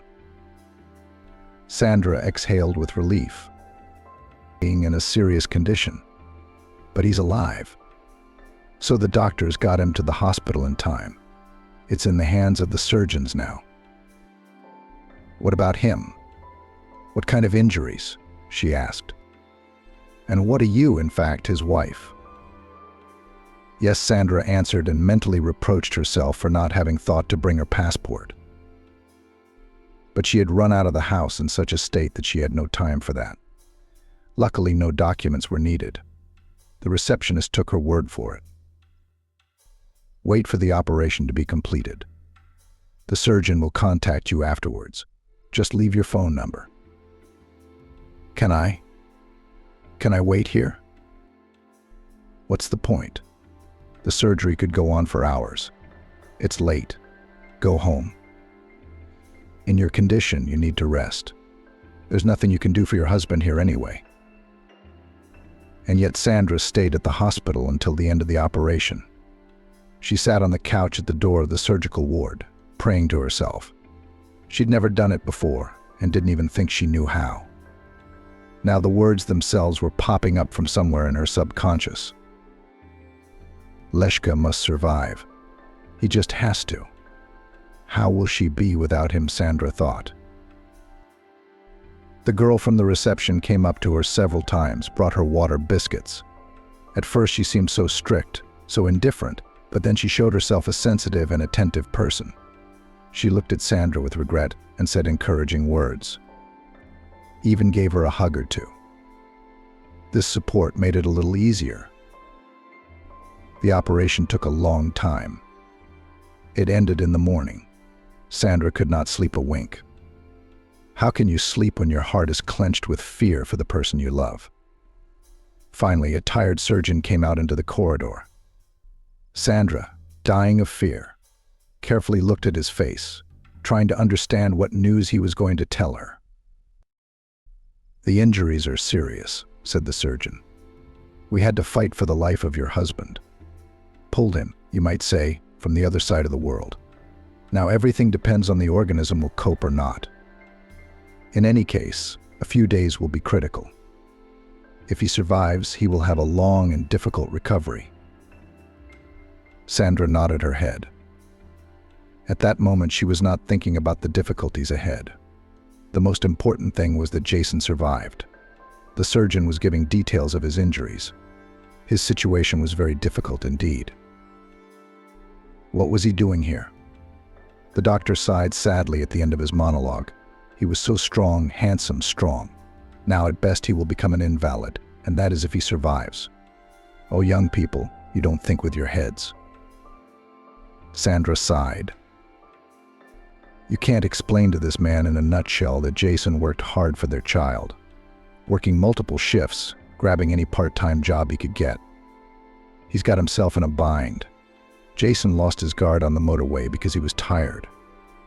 That's why he went into that ditch. Sandra stepped out onto the hospital porch after dawn. She hailed a taxi. At least she hadn't left her phone at home, although she could have in her condition. Then the phone vibrated again. Who would be calling this early? The man Jason worked for last night. I know what happened, he said. I understand your husband is in the hospital now? He's alive, I'm told. That's good. But you understand me too, said the man on the other end of the line. My lorry is beyond repair. The furniture is broken too. According to the contract, your husband is fully financially responsible, so please reimburse me for this damage. Even if not at once, even in installments, but... Yes, of course, Sandra whispered into the receiver and pressed the reset button. Only now she thought of other problems, money. Jason was the main earner in their family. He paid the rent and bought groceries. Sandra's income was barely enough to make ends meet. Everything else was on Jason's strong and reliable shoulders. So what now? Disaster. Where's the money for food and rent? I'll probably need medication too. Jason will need to be treated, rehabilitated. Where are we going to get the money? The debt on the lorry, the furniture, it must be a fortune. What about them? They don't even have anything to sell. And Emily will be born soon enough. Tears spurted from Sandra's eyes. She sank helplessly to the steps of the hospital porch. And then, immediately a searing pain pierced her stomach, so much so that Sandra's eyes went black. Then it seemed to go away, but a moment later it happened again. Sandra wrapped her arms around her stomach and froze on the porch. The pain came in waves. Sandra could no longer think about Jason or the money problems that their family was facing. Nothing mattered as long as the infernal pain went away. Sandra called for help with all her might. People in white coats, a gurney, the bright light of the lamp in the operating theater. Sandra was asked some questions. She answered, sometimes clearly out of order. Then someone put a mask over her face and asked her to count from 10 to 1. Sandra concentrated and started counting. Soon there was blissful darkness and calmness came. Sandra felt she was floating in something soft and gentle. Most importantly, the excruciating pain was gone. No thoughts, no worries, no fears. Just peace and quiet. Sandra was even a little upset when she opened her eyes and found herself in a bright hospital room. Her mouth was terribly dry. Her tongue felt like it was glued to her palate. An unpleasant sensation. Sandra was lying under an IV. Some wires were attached to her chest. The girl felt a strange lightness in her whole body. She grabbed her stomach. There was no stomach. How is this possible? Sandra had a cold sweat on her forehead from fear and anxiety. Hello, anyone? Sandra shouted with all her might, but her voice sounded quiet, barely audible. The patient was noticed, though. A woman in a white coat, either a doctor or a nurse, entered the room at her call. Where is my baby? Sandra asked the question on the answer to which her whole life depended. She had never felt such fear before. Your baby girl is in the room for premature babies. She's alive. A hospital employee rushed to reassure the patient. You went into premature labor out of nervousness. It's good that you were in the hospital at the time. You got help quickly. Is she alive? Sandra checked again. Yes, she's alive. She's a good girl, strong, but she has to be raised in a hospital setting. She was premature. I've seen a lot of babies like that. This one's going to be fine. No, she's going to need rehab, of course, not without it. But the baby's not critical. Don't worry." Sandra nodded her head gratefully. The main thing was that Emily was alive. The young mother immediately believed the words of the woman in the white coat. Her daughter was really going to be all right. Ironically, the woman who later helped Sandra with the pram also had a baby that day. Also premature. But unlike Sandra, she had heard a very different prognosis from the doctors. Her baby was given no chance. Can I see my daughter?" "That's for later. You're too weak yourself right now. You've lost a lot of blood. And anyway, we all know what happened to your husband. Of course, you're nervous about having a premature birth." "And my husband? Do you know if there's any news about him?" "I know he's alive in intensive care. That's all I know." And anxious days flowed, filled with fear for her daughter and husband. Injections, pills, painful procedures. Sandra felt her strength returning. That was a good thing, because she would need her strength. She will now have a disabled husband and a newborn daughter who requires intensive care due to prematurity. After all, money problems have not canceled. Can Sandra cope with all this alone? The nursing staff, knowing the story of the young mum, tried to support her in any way they could. They told her every day about Jason's condition. The man had already been moved out of intensive care. He even started to move his arms to speak and learned to sit up. But walking was much worse. All indications were that Jason would never get out of his wheelchair. Emily. Things were really good. She was growing, getting stronger, and most importantly, gaining weight. Sandra was taken to see her daughter on the third day after the baby girl was born. Emily lay in her cot, so small, so defenseless. Her tiny body was tangled with wires. And yet, compared to her peers, the girl looked the strongest. There were also babies who were born much earlier than they should have been. Emily was still 7 months in the womb. Sandra was soon released from the hospital, but the woman still came here every day to visit Emily and Jason and check on their condition with the doctors. Jason fought bravely. It hurt to see a young and once strong husband in a wheelchair.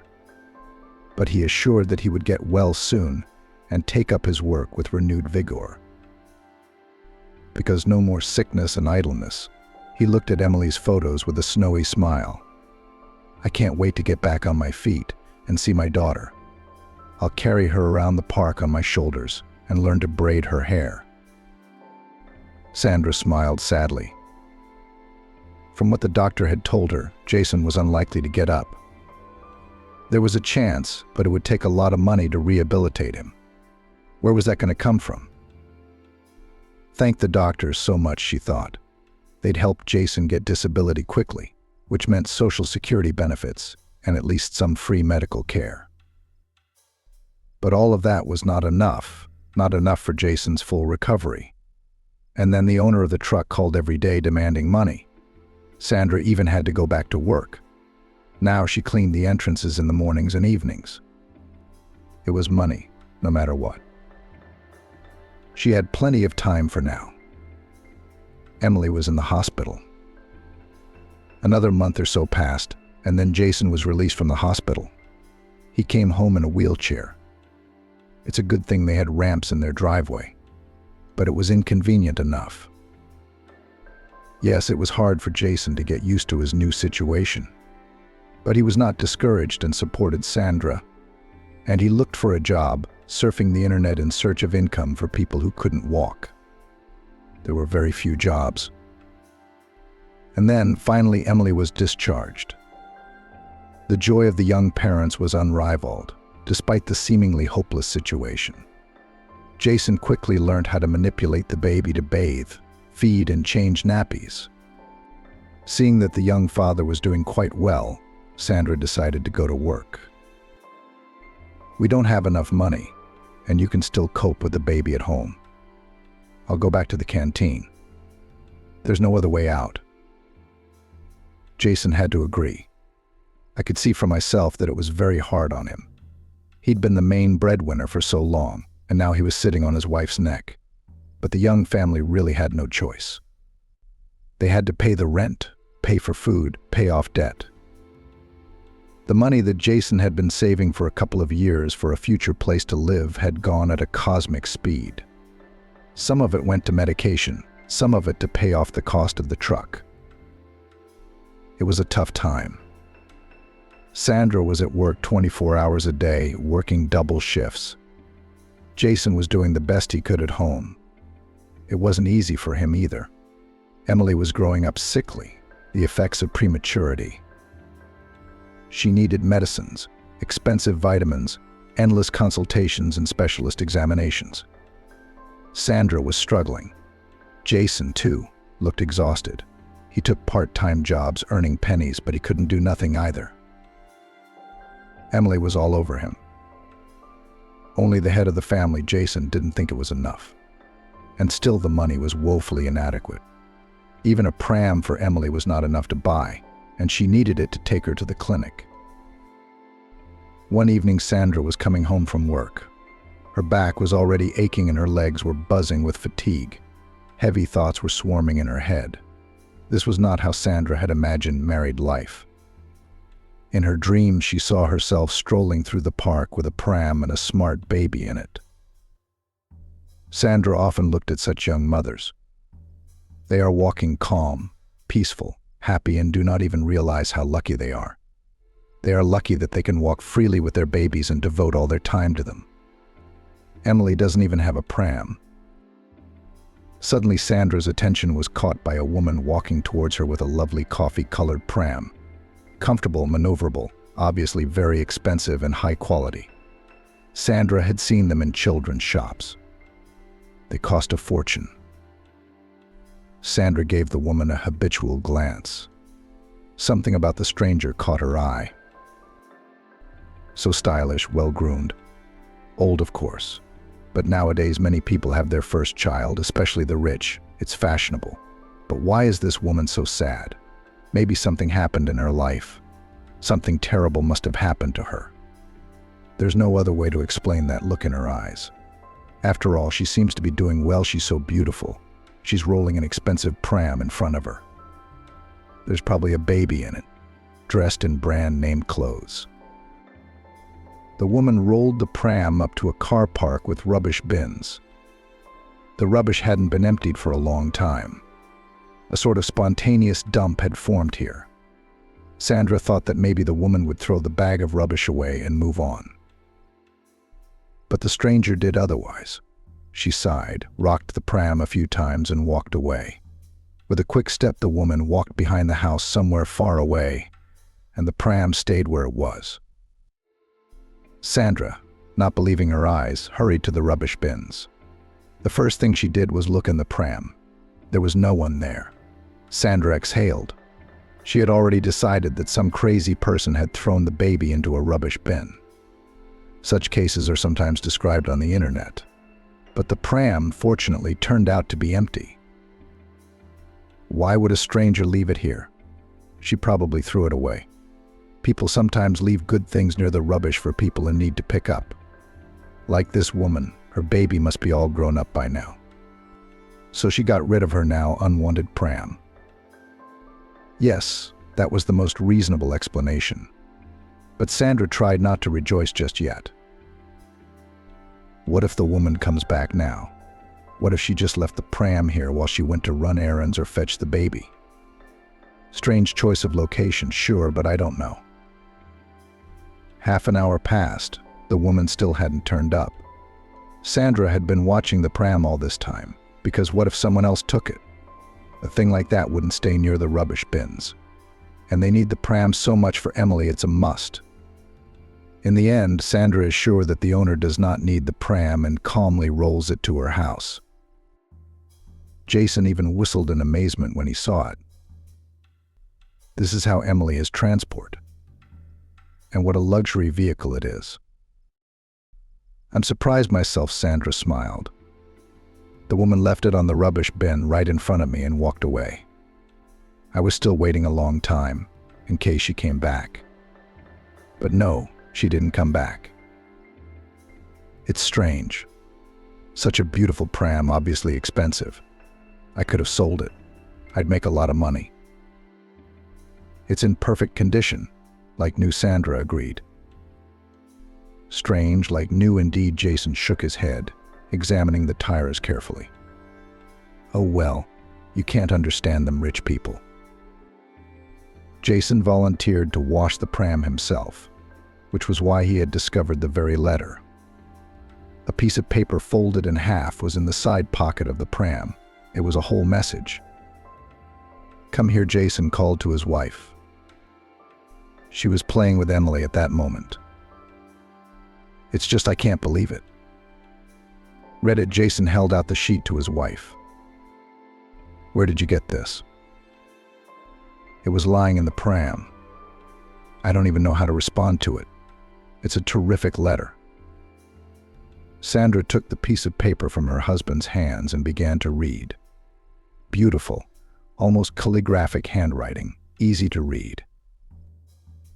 It was clearly written by a very literate person. What's the point? Yeah, Jason's right. It's a pretty unbelievable story. "Hello, people who found this letter," the message began. "If you're reading this, it means the pram has finally met its little master or mistress. That's just wonderful. My name is Tiffany. I decided to leave the pram near the bins so that it could go to people in need, people with a baby who don't have any money for baby transport. May the pram last a long time and help you raise your child.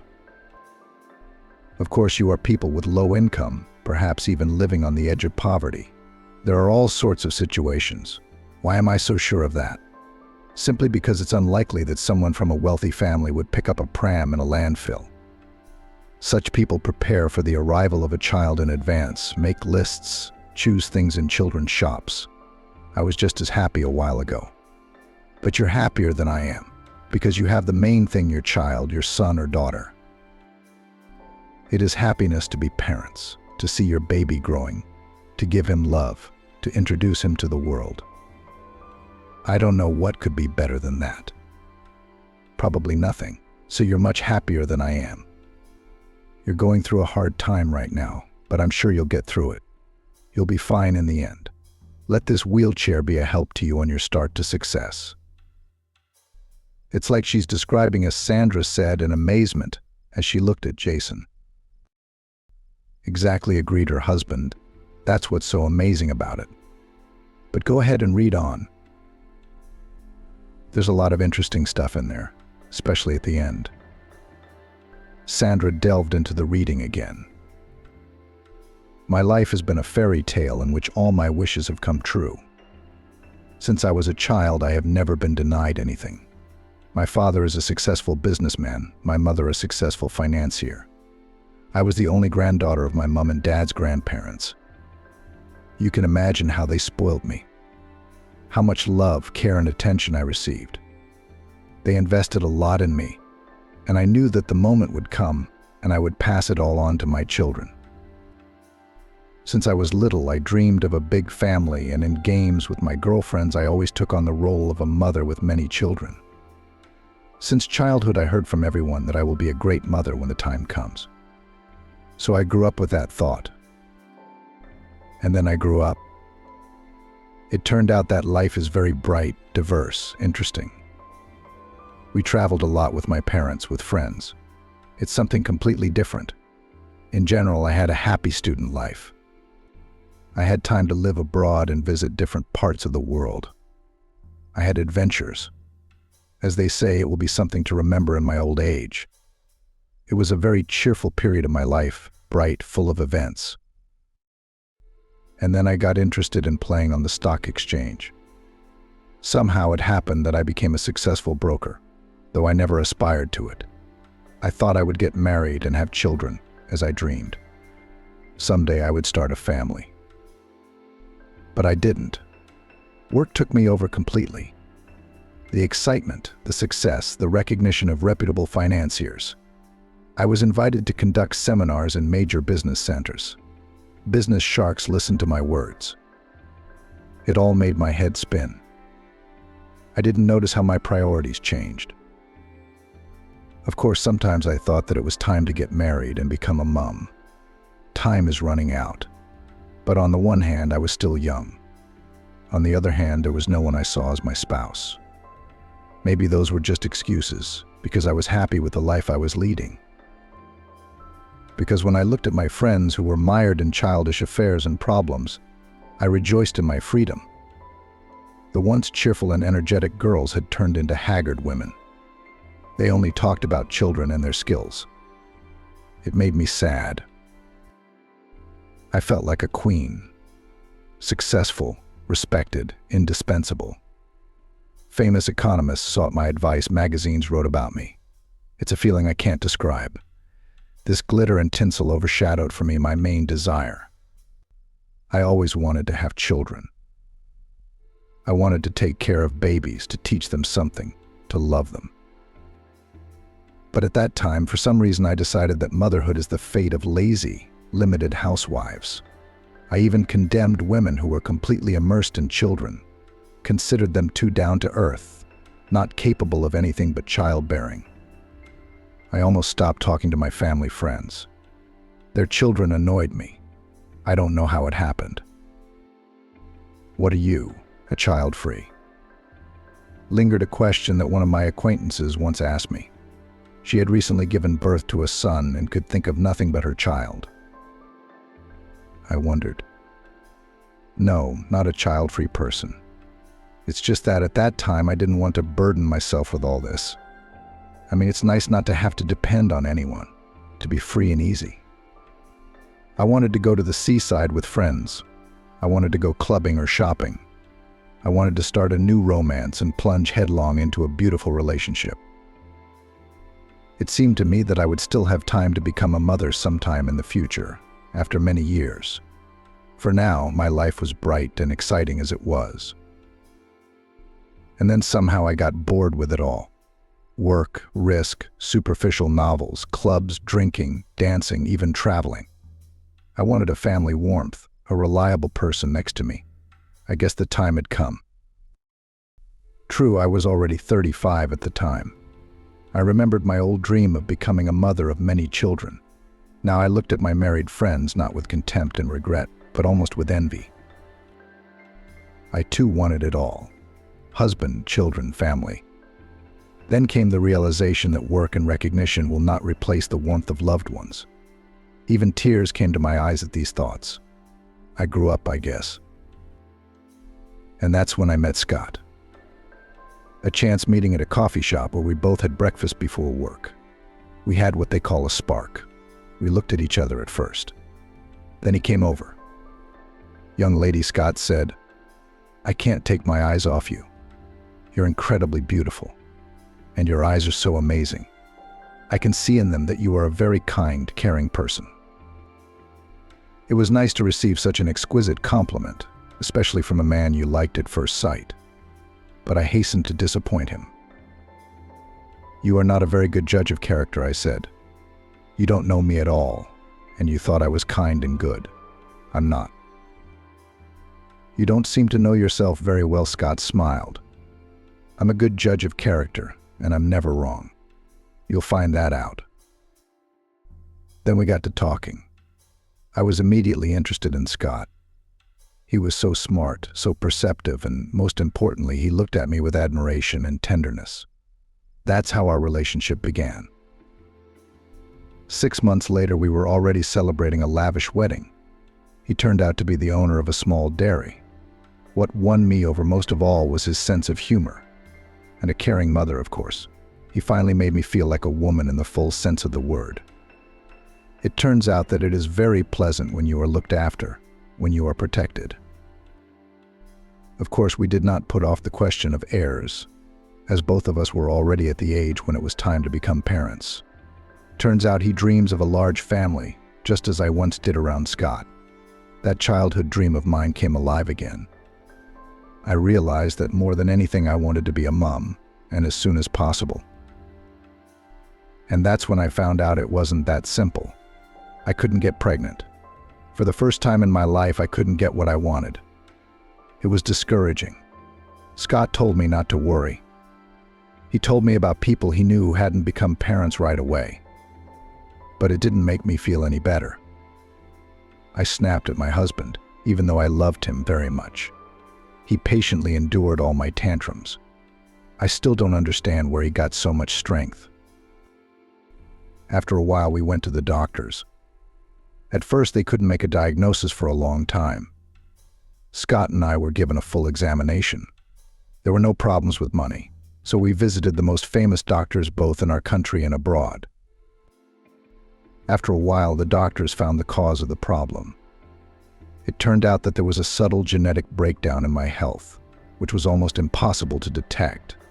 But also how to correct the situation, the doctors had no idea. If I had decided on motherhood earlier, everything would have worked out. But the years in my case played against me. I was immediately warned that the chances were practically nil, and then I enthusiastically joined the fight.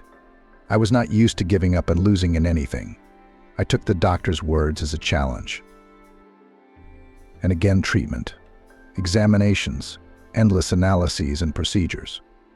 I stopped working. I no longer enjoyed anything at all. I had a goal, and I was on my way to it. How can that be? My dream, and suddenly it doesn't come true. I just couldn't get my head around that.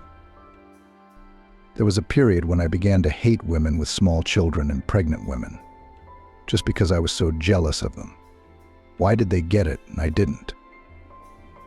It's so unfair. Why are they better than me? I'd have been a much better mother. Cattle was so patient with me. He comforted me, supported me. My husband said many times that all he wanted was for me to come back the same old me, cheerful, kind, cheerful. I miss my Tiffany incredibly. It's been so long since I've been in touch with this intelligent, sensitive woman. Go find that woman, I replied resentfully. If your wife doesn't suit you anymore, why are you doing this? Scott sighed and hugged me. I just miss our old life. I'd love to help him, but I'm so fixated on what's unattainable for me. I've lost my mind. Let's adopt a baby, Scott urged. There are so many kids in orphanages who need parents. They've been betrayed from birth, abandoned and forsaken. We have a lot of opportunities. We'll give that child or those children everything they need to be happy. Think about it. Just think about it. He even showed me pictures of orphans from orphanages. Big-eyed babies, touching, defenseless, so in need of loving and caring adults by their side. But I didn't want to hear anything. I needed my own blood child. What do I need other people's children for? Their parents don't even want them. So what do we need them for? Imagine whose offspring end up in an orphanage. Lazy, alcoholics, don't be daft. We'll work it out in the end. But nothing worked out. Doctors were throwing up their hands and saying more and more often that genetic diagnoses were very difficult to work with. Treatment became more and more expensive and more difficult. The outlook was increasingly dim. I spent 5 years trying to have a baby. It was a very difficult time. There was hope and disappointment all over the place. I lived in anxiety, then in the pain of another failure. The cattle. How did he have so much patience? He was always there to support me, even though I was acting crazy. From time to time, my husband talked about having a foster baby, but I didn't want to hear anything. It was as if his persuasions spurred me on. Now, I also wanted to prove him wrong. We're having our own baby. Because I said so. He's offering me some nonsense. I've tried everything. I've tried innovative methods. I've tried folk medicine. I even went to a healer. The shaman was running around me, shouting strange words. I smoked all over the room. I smoked everything. But even then, I thought I was doing the right thing. Knocking on every door, taking every chance. Temporary blackout, no other way to put it. Scott looked at me with regret and concern. He was afraid for my condition, because I didn't look like myself at all. And then, finally, a miracle. One May morning, I learned that I was expecting a child. I was overjoyed. I even fainted from the abundance of emotions. I looked at the positive test and my legs were shaking. Finally, how I wanted at that moment to speed up time, to make this happy event come sooner. My long-awaited baby boy was born.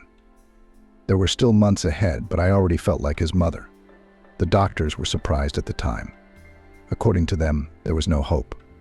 But my case turned out to be a miracle.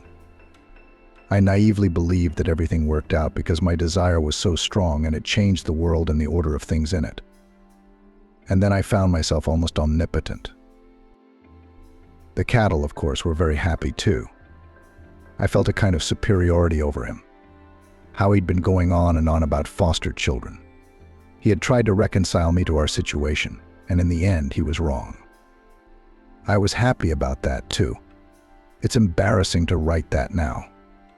Readers, forgive me for describing everything in such detail here now. It is necessary, perhaps, to speak out. I want someone to know about my fate, to understand my feelings. Yes, read all the way to the end. Look, there's something very interesting and important waiting for you. I really want to help you and your baby, not only financially, but also with advice. My life. Make the right conclusions and do not repeat my mistakes. Appreciate what you have. Pregnancy was difficult from the very beginning. Constant threats of miscarriage. I didn't leave the hospital for months, sometimes weeks. I was lying in bed, not getting out of bed at all, taking care of my baby. My health was deteriorating sharply. Doctors offered me to get rid of the pregnancy because the analyses said that the body could not cope with the load. My life was in danger. After all, I had a serious diagnosis that I could not give birth to. I didn't want to listen to anything.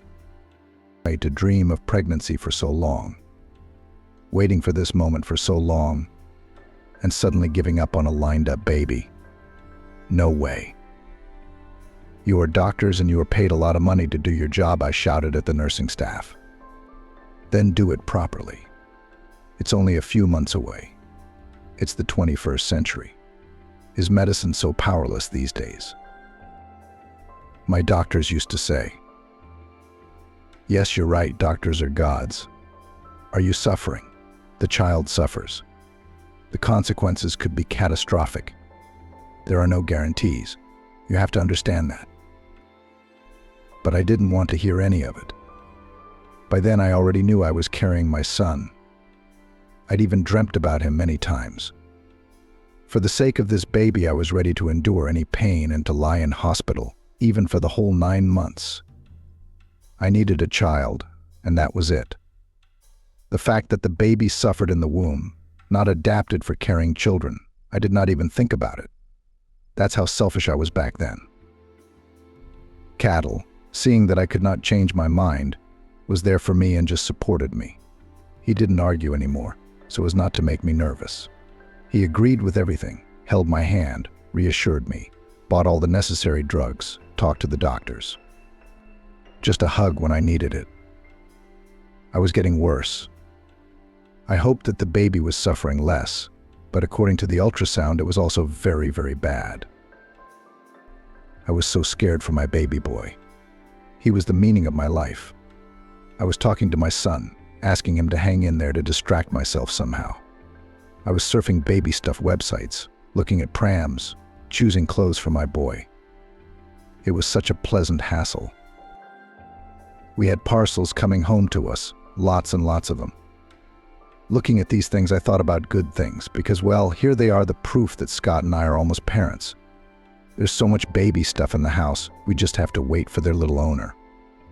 He's going to be the happiest baby in the world. And the difficulties will be forgotten like a bad dream. The boy was born much prematurely. The doctor's manipulations didn't help. The organism decided to get rid of what was destroying my health and harming me. The baby turned out to be weak, sickly. I saw his thin arms and legs, some strange, bright skin color. My heart sank with pity and tenderness. Only looking at my son wrapped in wires, I realized that I was a complete egoist. The doctors had warned me this would happen. and now I'm much better. My health is recovering rapidly. The child is bad. He is all alone in the intensive care unit, fighting for his life. The doctors said right away that there was little hope. Congenital abnormalities, general weakness of the baby due to the fact that my pregnancy was hard. But I still believed in a miracle.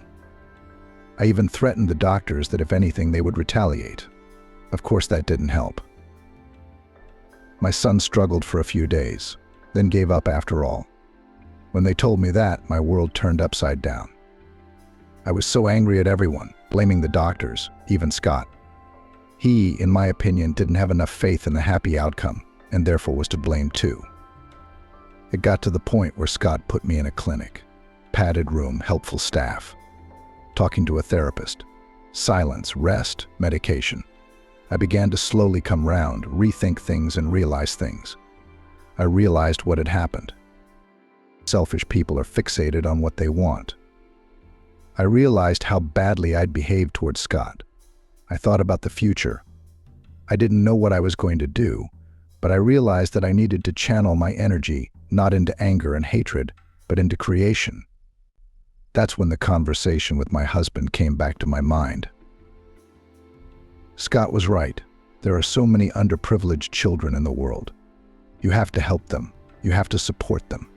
Just because you don't have a baby of your own doesn't mean you have no one to give your unsold love and care to. I returned home a different person. The cattle were the most excited about it. He said he missed the old Tiffany so much, and now she's back with him. It was really nice. Things that reminded me of the tragedy that had happened to us, which I had bought in myriad ways: clothes, toys, furniture. Cattle put them in a separate room, a kind of warehouse or museum. These things, looking at them, still pained me deeply. "Let's throw it away," I said to my husband. "Why? Wouldn't it be better to give them away to the needy?" he wondered. The cattle, as always, were right. I started traveling to shelters with boxes and bags. There I got acquainted with the staff, learnt the stories of the children. Lots and lots of stories, complicated fates, tragedies, betrayals. Someday, when I have more time, I will write a book about it. People need to know this. It fascinated me. I wanted to help underprivileged kids, to make their lives a little better. And I could. I had all the opportunities, and now I think to organize my own charitable foundation. It's a lot of work, but I can do it. I've already started to learn a little bit about how to set it up. In the meantime, I help kids from orphanages, buying things they need and organizing holidays. I am so happy to see smiles on the faces of these boys and girls. Some time past, it seemed to me that I gave away all the things that I bought for my son, but one day I came across this pram. I remembered how carefully I chose it, studied the features, looked at the appearance. I wanted my son to be comfortable in it. But unfortunately, he never had time to try it out.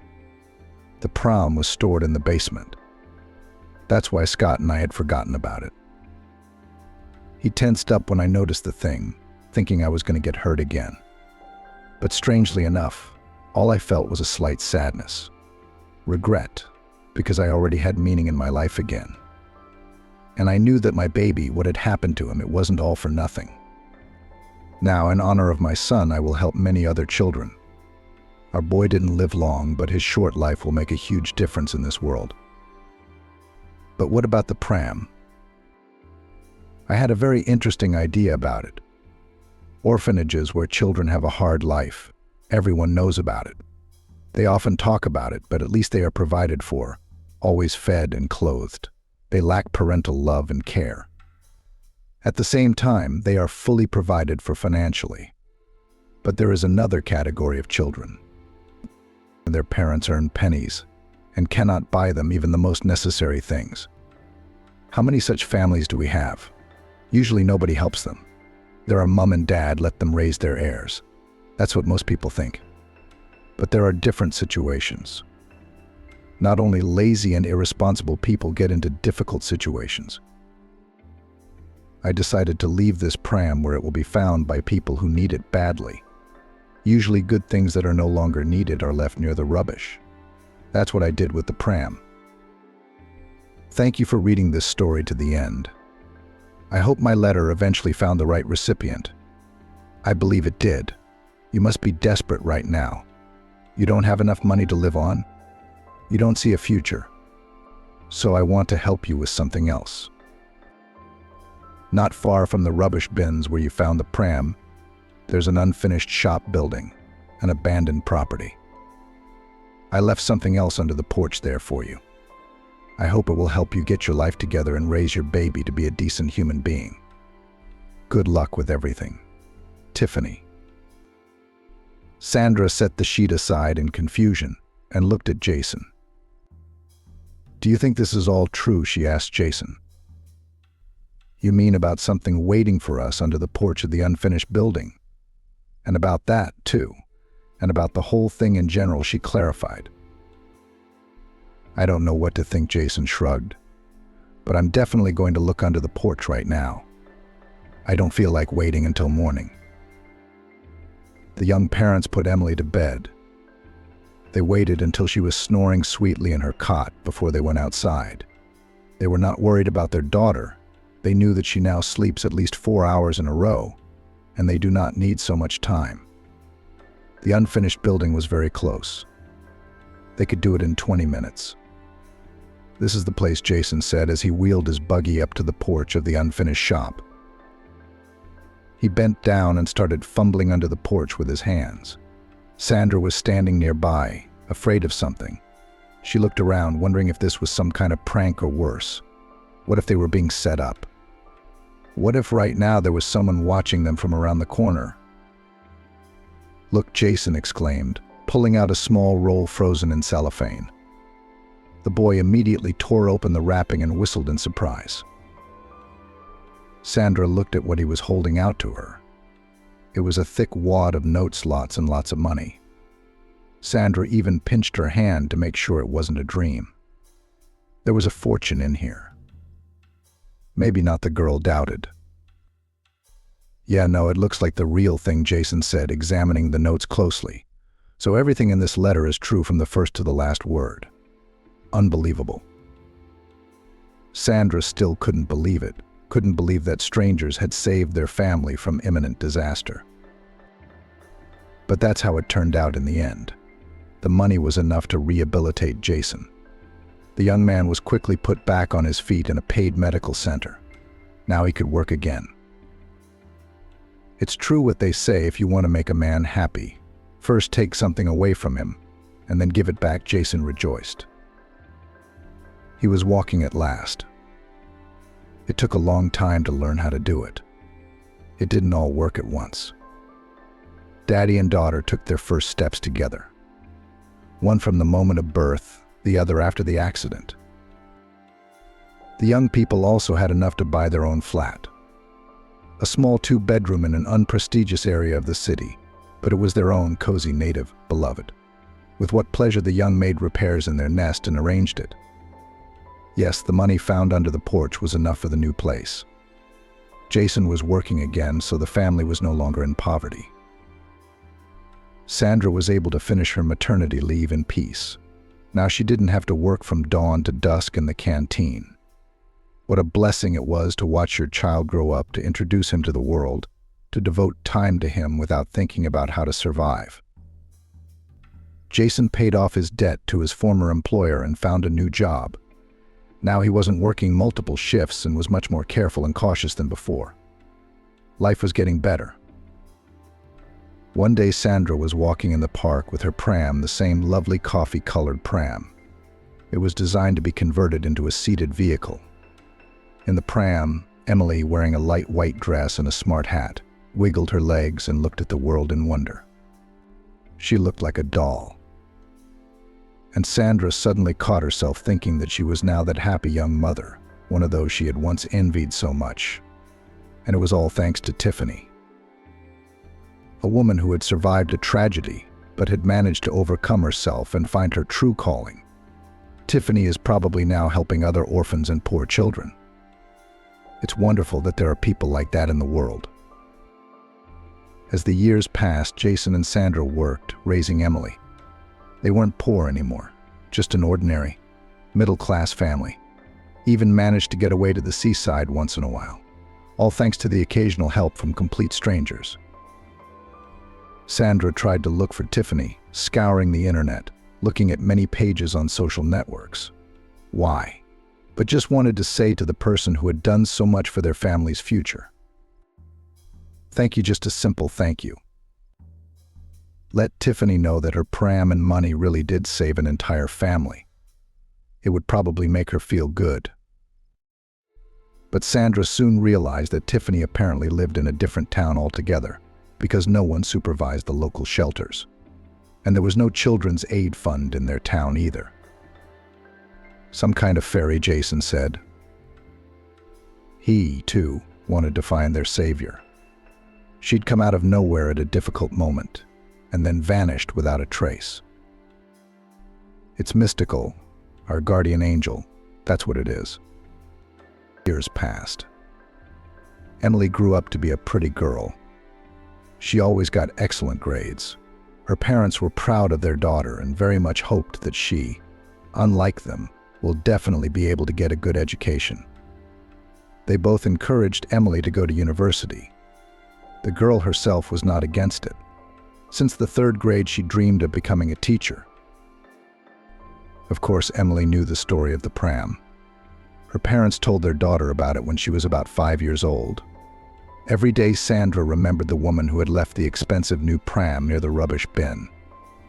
Her face was clearly etched in Sandra's memory. It was Tiffany, about whom she had just read the article. This was the amazing fairy who had helped their family out of poverty. Doubts, of course, still remained.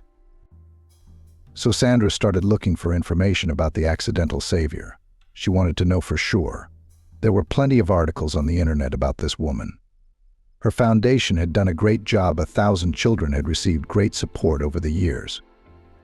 Tiffany didn't just help children. She attracted the powerful to the cause. Famous actors, businessmen, they all participated. Tiffany repeatedly emphasized in interviews that she could never have done it alone.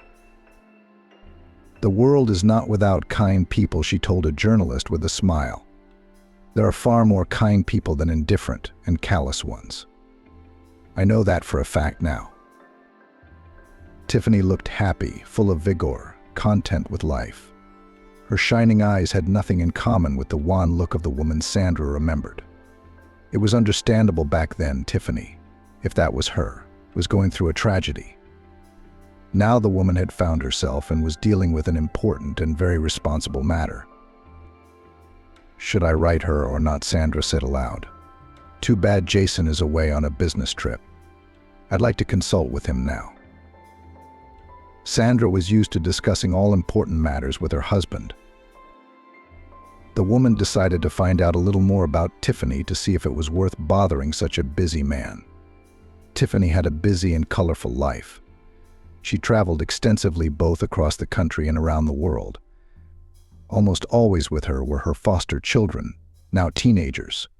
So different from each other. What would their fate have been if they had stayed in the orphanage? And then Sandra came across an article that shattered all her doubts, because this interview was about her too, about Sandra. It was a long article with lots of pictures. Tiffany answered the questions thoroughly without skimming over the details. Where did it all start? A reporter asked. How did you decide that your calling was to help underprivileged children? As I said earlier, it all started after Scott and I lost our son, a long-awaited, long-suffering child, Tiffany replied. We had been preparing for his arrival. We had so much stuff left over. I thought that these toys, nappies, cradles could be of use to someone. Our son is gone, but we can't let all this stuff go to waste. We delivered bags and boxes to shelters. It is so logical to give unwanted children's things to orphanages. They will always be useful there.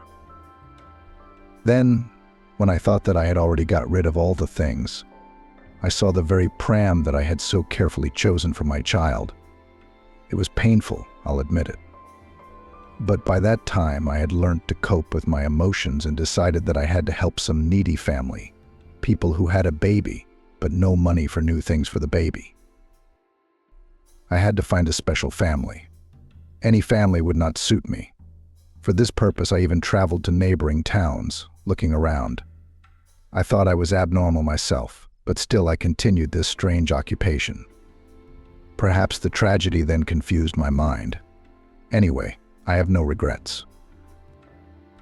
Then one day I saw a sad girl. There was so much anxiety in her eyes. Visually, it was noticeable how the fragile shoulders of the girl were pressed with a heavy weight of problems. She was walking through the park next to a guy who was traveling in a wheelchair. It was probably her husband. The girl was holding a tiny infant in her arms, cradling the baby in her arms, and it was so beautiful. But she didn't seem to realize it. There was despair in her eyes. The young man in the wheelchair was cheerful, even smiling. But I could see he was on the edge too. I followed this family. I was very attracted to them. I walked a little behind them and listened to their conversation. The guy needed expensive treatment. As I understood, something had happened to him not so long ago, and he had moved into a wheelchair and lost his income. The girl worked tirelessly at a hard job. The child, as much as he could, was taken care of by her husband himself, a profound invalid. But most importantly, they talked about the wheelchair. Tiffany continued. About the wheelchair, the reporter interjected. Yes, about the wheelchair. That became a kind of sign for me. They dreamed of a pram for their baby. That way it would be easier for the man to take the infant to the clinic. And then something clicked in my head. I realized that this was the family I had to help. But a pram that was too little. These good kids couldn't climb out of poverty on their own. They needed help at the start, and I could give it to them. Not only could, but I wanted to, because, well, how could I not? I'm sure they did the right thing with the money. Money? The journalist didn't understand. Yes, I decided to give them not only the pram, but also an amount that should have been enough for the guy's treatment, and at least a small flat. But how to do it without arousing suspicion? I thought about it for a long time. And then the plan just sort of fell into place. Tiffany pulled herself away from the screen and smiled. Wow. She was now recognizing her story from the other side. It was so interesting, so fascinating and unusual. The woman pulled the very same letter out of the photo album. Of course, Sandra and Jason had kept the message. Tiffany had written it years ago. She so sincerely wanted to help a family in distress. I wrote the future owners of the pram a whole message on a sheet of paper on both sides. In it, I told them about my life, about the history of the pram. It was like psychotherapy for me. It was as if I was getting rid of, spilling out my pain and healing. At the end of the letter, I told this young couple where to look for money.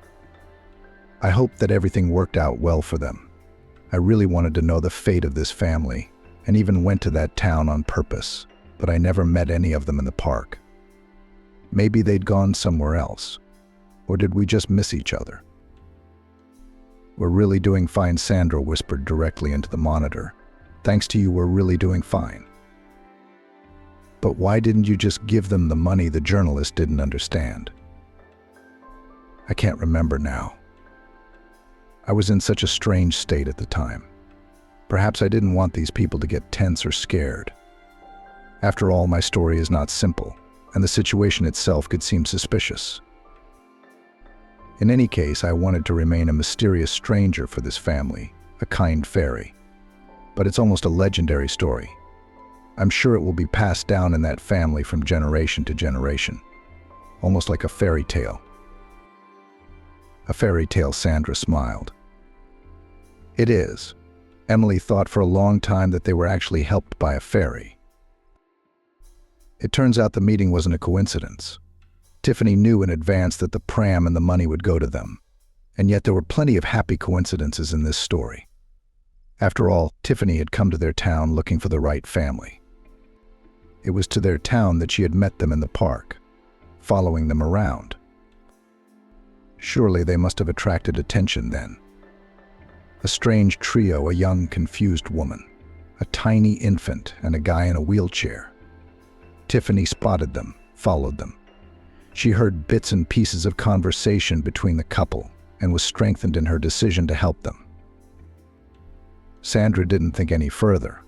She was already writing a message to Tiffany. It was long, almost like that memorable letter from the pram. Sandra told the woman her story of poverty in detail. She mentioned the despair of the car accident, the disability of the sole breadwinner, the birth of her premature daughter, the huge debts. Tiffany needs to know that her help really did save an entire family. At the end, Sandra wrote about her life today and even attached photos of her family, including one from a seaside holiday. "There are no words to express our gratitude," was how Sandra ended her letter. The woman reread the message again and pressed the send button.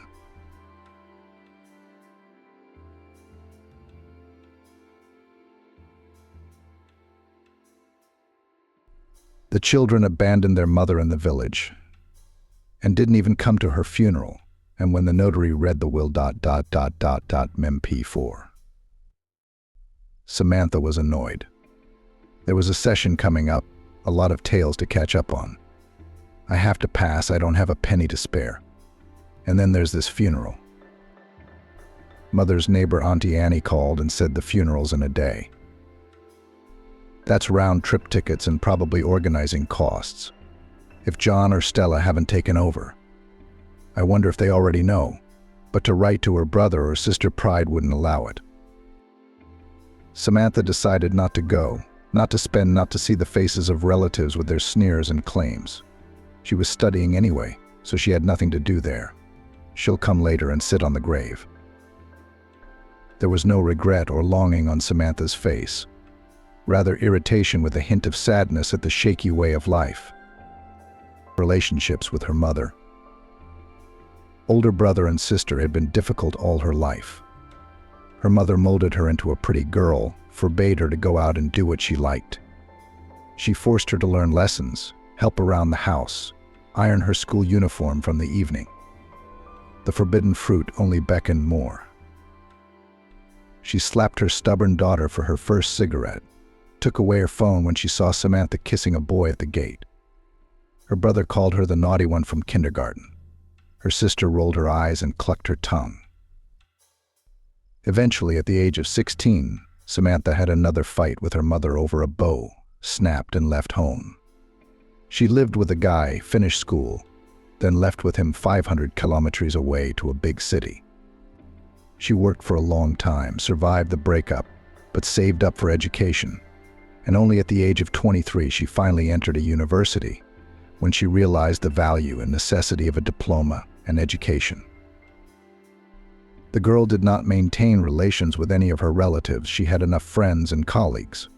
Rumors, of course, came, what and how, but Samantha did not look for them purposefully. Why? To be told she was a slacker.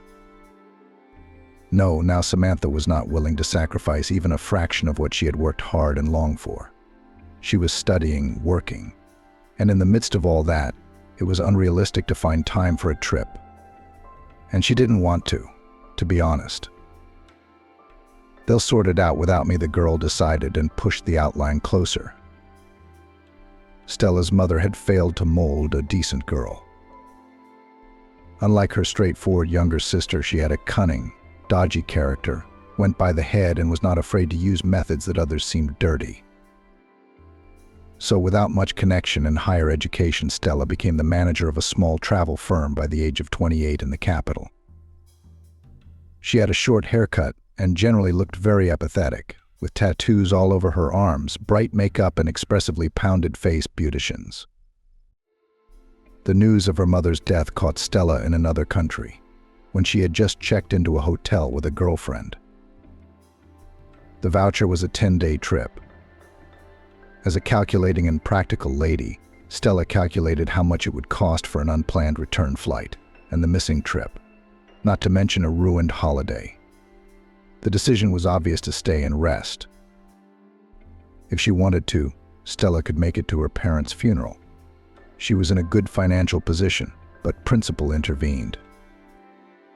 "Management is not for women," her mother grumbled. "Our business is to keep the coziness of the house and hearth. Let men earn money. It is their natural destiny. We have a different purpose." "What's the purpose, Mum?" "We are not cogs in the engine. People choose what to be," argued Stella. "It won't do any good if you go against nature." Her mother was unsteady. "You've already gone, you've drawn pictures, and it's time to think about your family."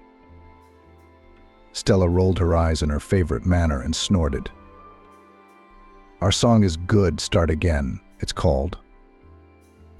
Talking about family, husband and children had caused her gag reflexes since she was in transition.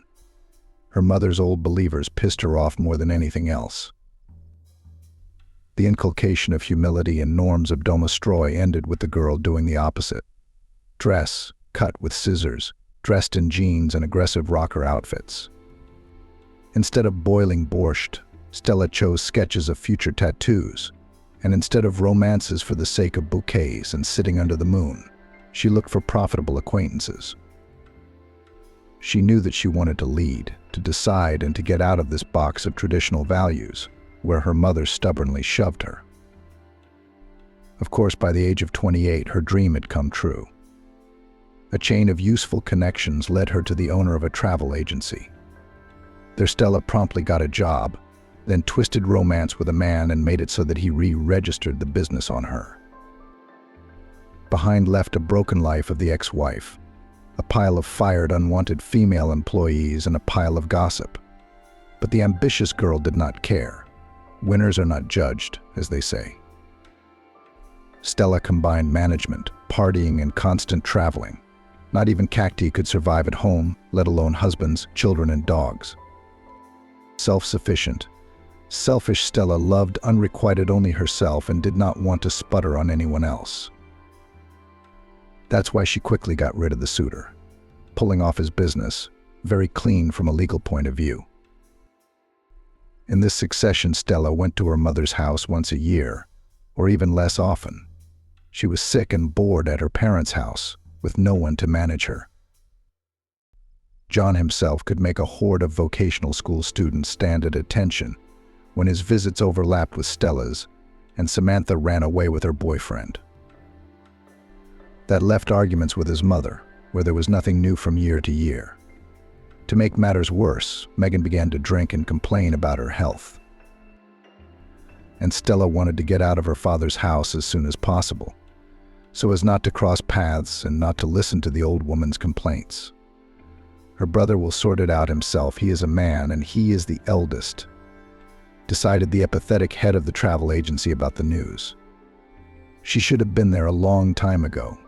God forgive her, she thought a little later, but didn't say it out loud so her girlfriend wouldn't hear. If Megan was trying to make real women out of her daughters, she was trying to raise a real man in her son. But again, it had turned out to be a mess. John, from a small age, was forced almost everywhere to solve his problems by himself, to stand up for himself and not to roar. If Stella and Samantha were nurtured by their mother with standard feminine instructions, she demanded from her son steadfastness, firmness of character, stubbornness, and determination. In the end, it paid off. John was indeed the leader of the class, the head of the class and the first in his studies. But in the shadow of achievements hid a callous heart despotism, narcissism, indifference to other people's problems.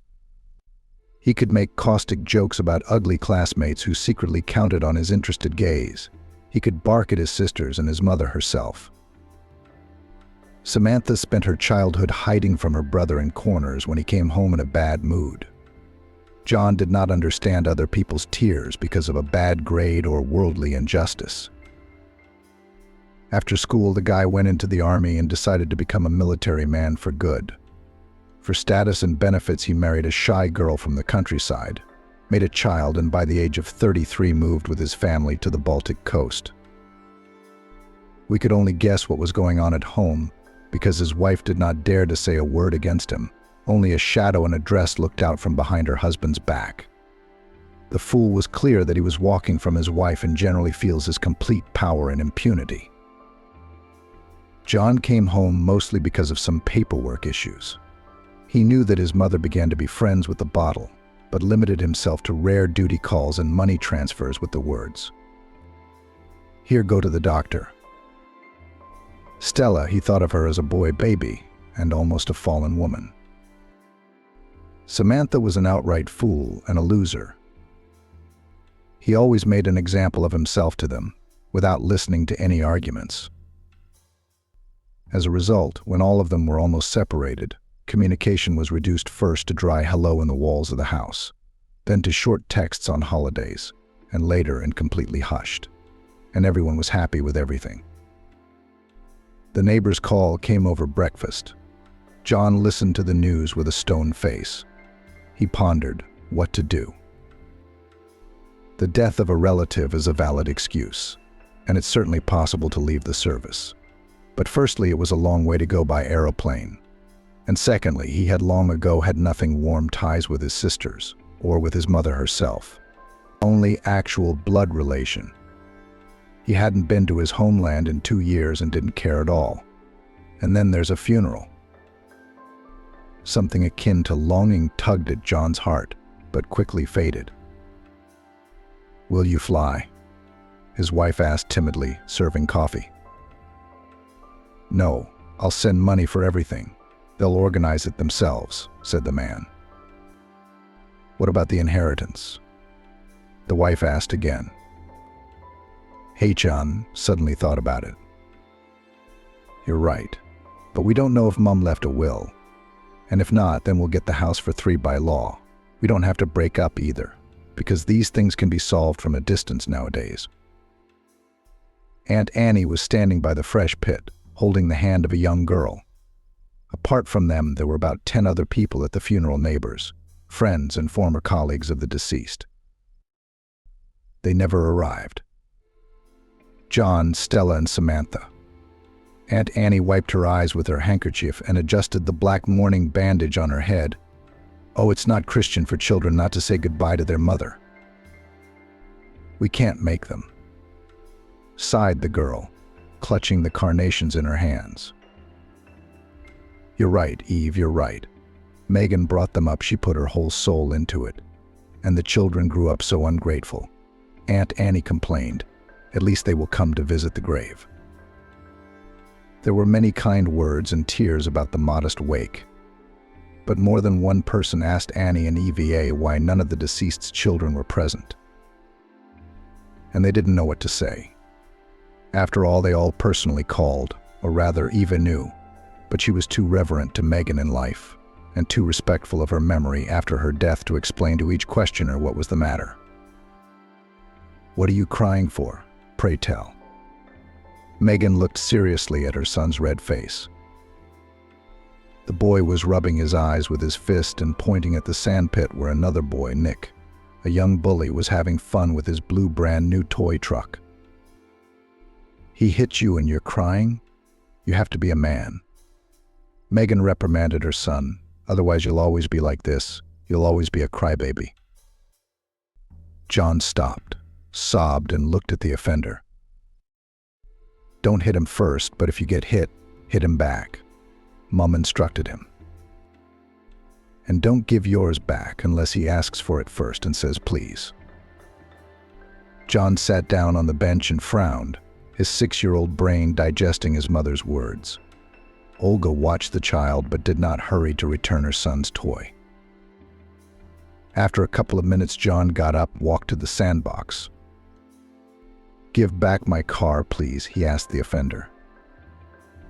Instead of answering, the bully threw sand at John.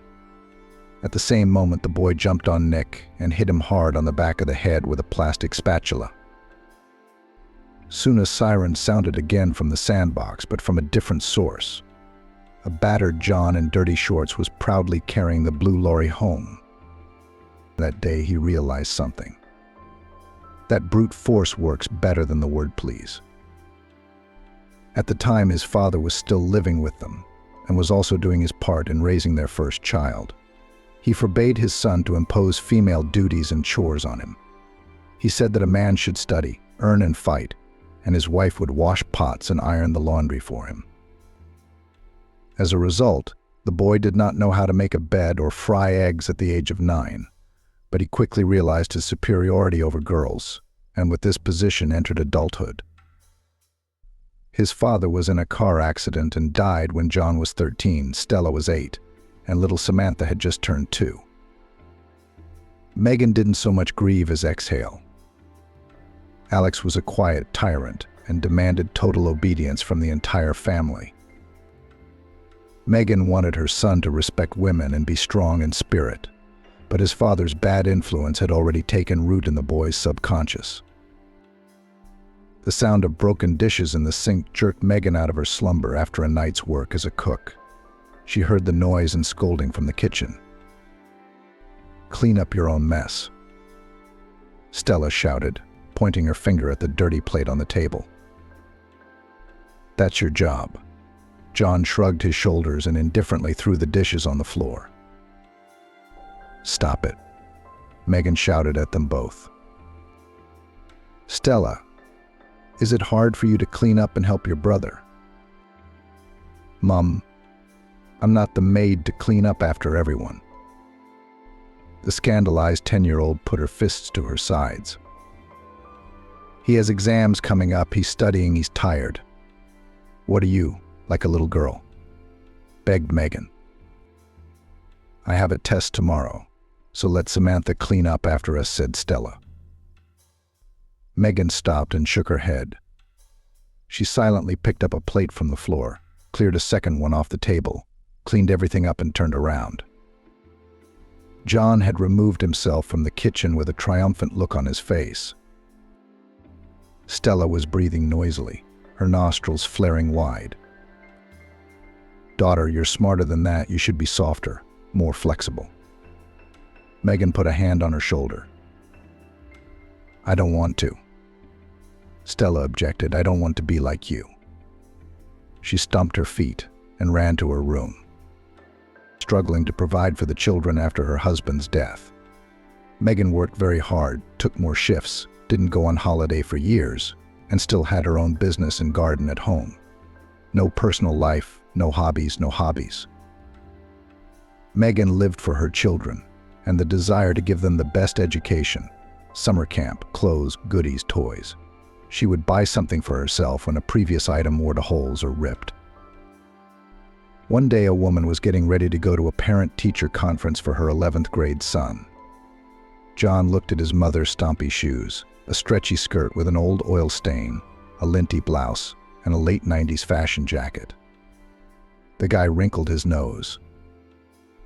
"Don't go, I'll say you've been working," he stopped the woman who was already making her way out. "Why, son?" Megan looked perplexed at her offspring. "They'll think we're begging," John replied shortly. "Don't embarrass me, Mum." The woman froze on the doorstep. She had barely taken time off work to hear about her son's progress from the teachers' mouths. Megan turned to the narrow mirror on the exit and looked at her own reflection. In front of her stood a tired, unkempt lady with bags under her eyes. John took her mother by the elbow. "I'm not a big boy, they won't scold me for sure, but you already know that." Megan went back to her room and tears came to her eyes, then sleep watched the exhausted woman. When John left for the army, Stella was 14 years old. Megan had hoped her daughters would be her helpers, but the exact opposite had happened. Transition age at Stella began to manifest itself early, but very clearly. It was immediately clear that the father's genes left their imprint here. The girl was hysterical on any occasion, closed the door, and crooked her face at any attempts of her mother to impute to her some morals. But among her girlfriends and friends, Stella enjoyed authority and had unquestionable power. And she could expel or punish her unwanted comrades with her own hands. "You can't do that," daughter Megan sighed, as she listened to Stella's boastful stories. "You'll make enemies." "I can," she said. "You can't, but I can." "Are you going to torture your husband like that? He'll run away in a week." The woman shook her head. Who said that I would have one at all? Stella folded her arms across her chest. What do you mean? Megan shook her hands. What about a family? Sooner or later you'll want warmth, coziness, babies. Ugh, disgusting. Stella grinned. I've seen enough of you. Thank you, don't. There are much more interesting things in life than cleaning a man and feeding a baby. The conversation was over. Megan had asked herself many times, why did the children grow up the opposite way, not the way she raised them? Instead of love, understanding and respect, selfishness and narcissism gurgled in each. John remained in the contract service and enrolled as a part-time student in college to qualify for an officer's rank in the future. He hardly ever called, and when he picked up the phone, he waved off the fact that he had no time to talk. By the end of high school, Stella was more concerned with her own appearance than with grades and exam preparation. She worked part-time at various places to get tattoos and fashionable haircuts. Megan didn't know about the first for a long time. The latter she accepted with a stretch, calming herself with the fact that hair, not teeth, will grow, and the pictures on her daughter's body she saw when it was too late. A piece of work popped out from under the sleeve of her t-shirt. What, asked Stella snidely, watching her mother stare at her arm in horror. Do you want to see the whole thing? The girl took off part of the t-shirt. A grinning dragon in mottled colors and bright spots looked up at Megan. Why, tell me? The woman frustratedly sat down on a stool. I wanted it so badly. Stella shrugged her shoulders. Do you like it? It's not right. Megan mumbled. It's a lifelong stigma for a girl. You'll be seen as a you-know-who. A decent guy doesn't need a coloring book. Mum, Stella shouted. I've argued it 1,000,000 times and I'll argue it 10 billion 1,000,000 times. When you were a kid, you only got tattoos when you were a convict and a girl of easy virtue. In your youth, you had to study, get married, and have a baby. In your worldview, girls wear dresses and boys wear trousers. I'm so sick of your lectures. She threw the dirty rag she was wiping the table with at the wall and ran off to her room. In the evening, Stella ostentatiously dumped her shredded skirts and dresses on the carpet in front of her mother. You can't make me wear this now, no matter how much you want to. I've seen these traditional feminine values in the oven. Megan didn't argue anymore. Her daughter was wearing her down with her behavior, drinking her dry like a glass of water. She only hastily wiped away a tear when she saw the blue dress she'd bought for her daughter's graduation in a pile of rags. Once in a while, Megan was visited by her neighbor Aunt Annie, a vivacious grandmother who had also raised 2 children on her own, tilled the vegetable garden every season, and kept poultry. Stella treated Aunt Annie with indulgence.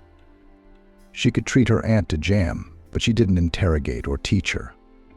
Samantha often played with her neighbor's grandchildren and took her well too. You're looking a little gaunt, Megan. It's time you quit this kitchen, Aunt Annie said, stirring her tea with a spoon in her mug.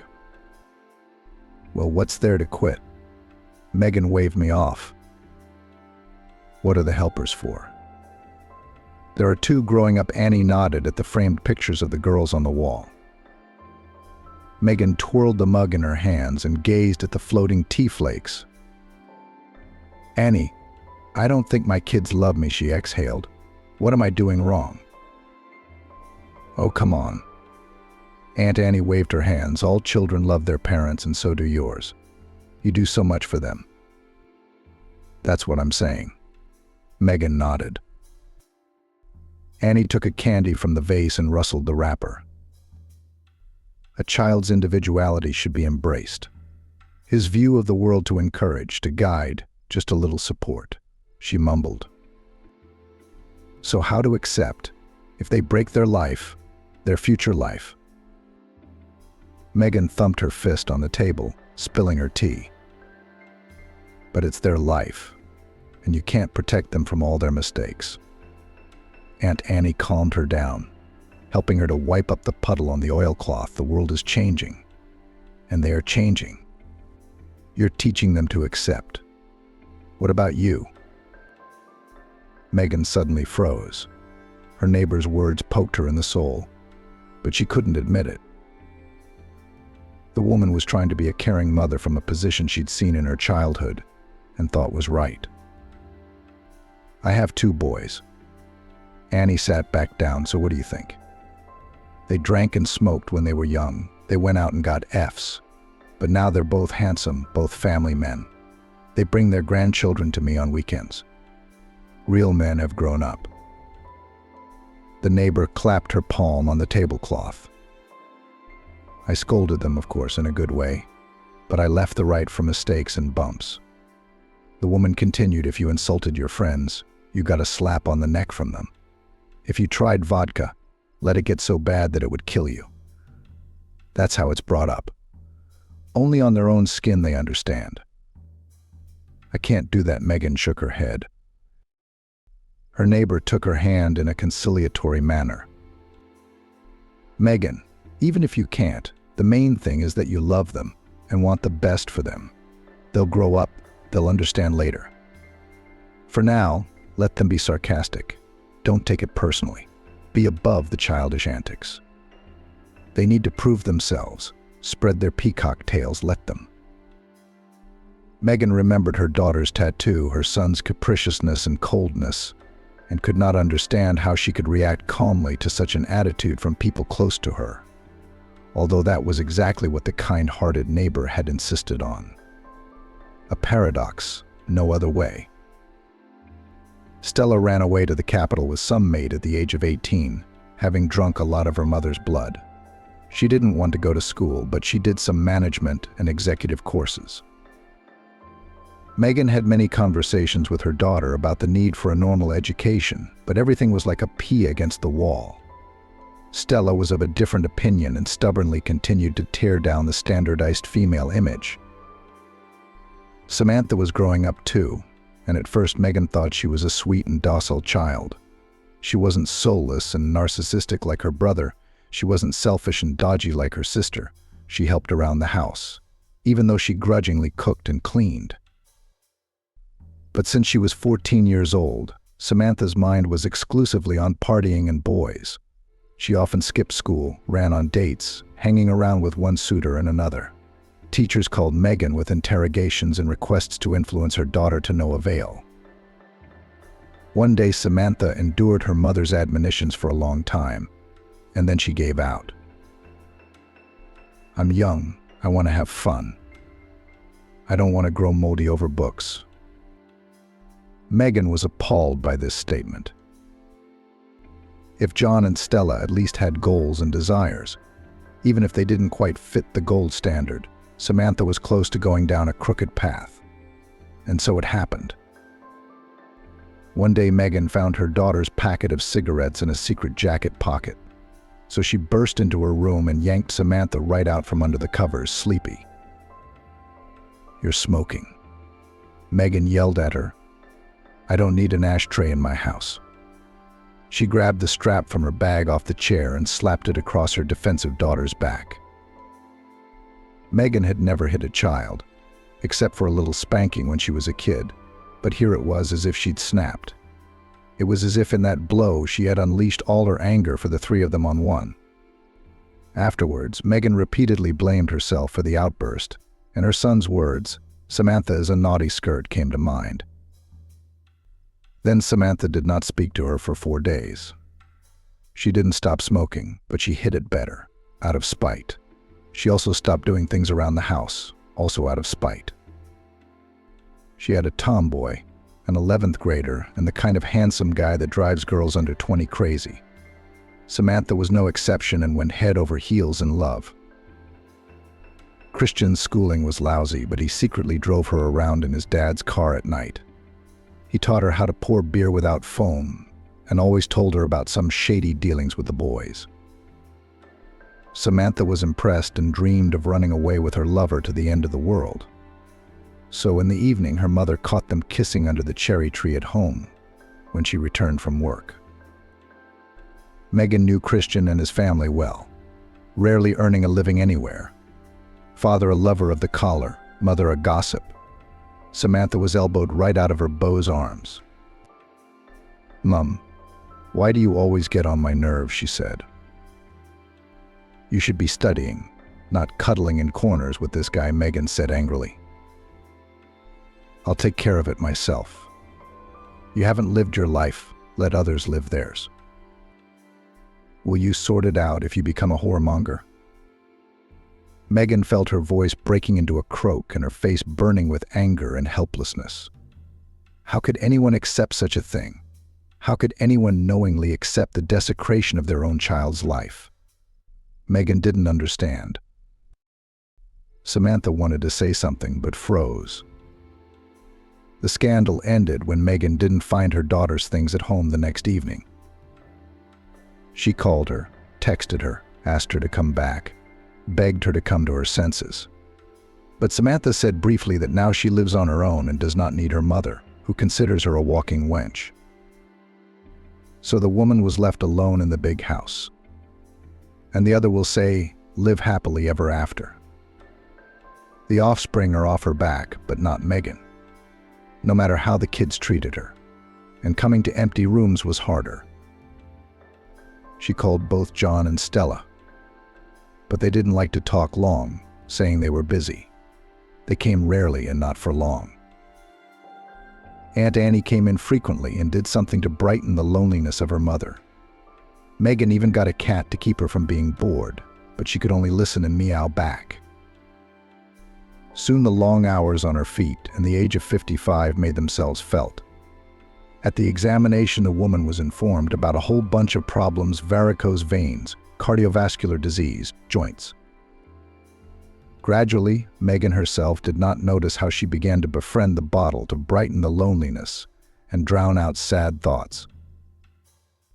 Aunt Annie walked into Megan's house and found the landlady asleep in the kitchen at the table. The woman roused her.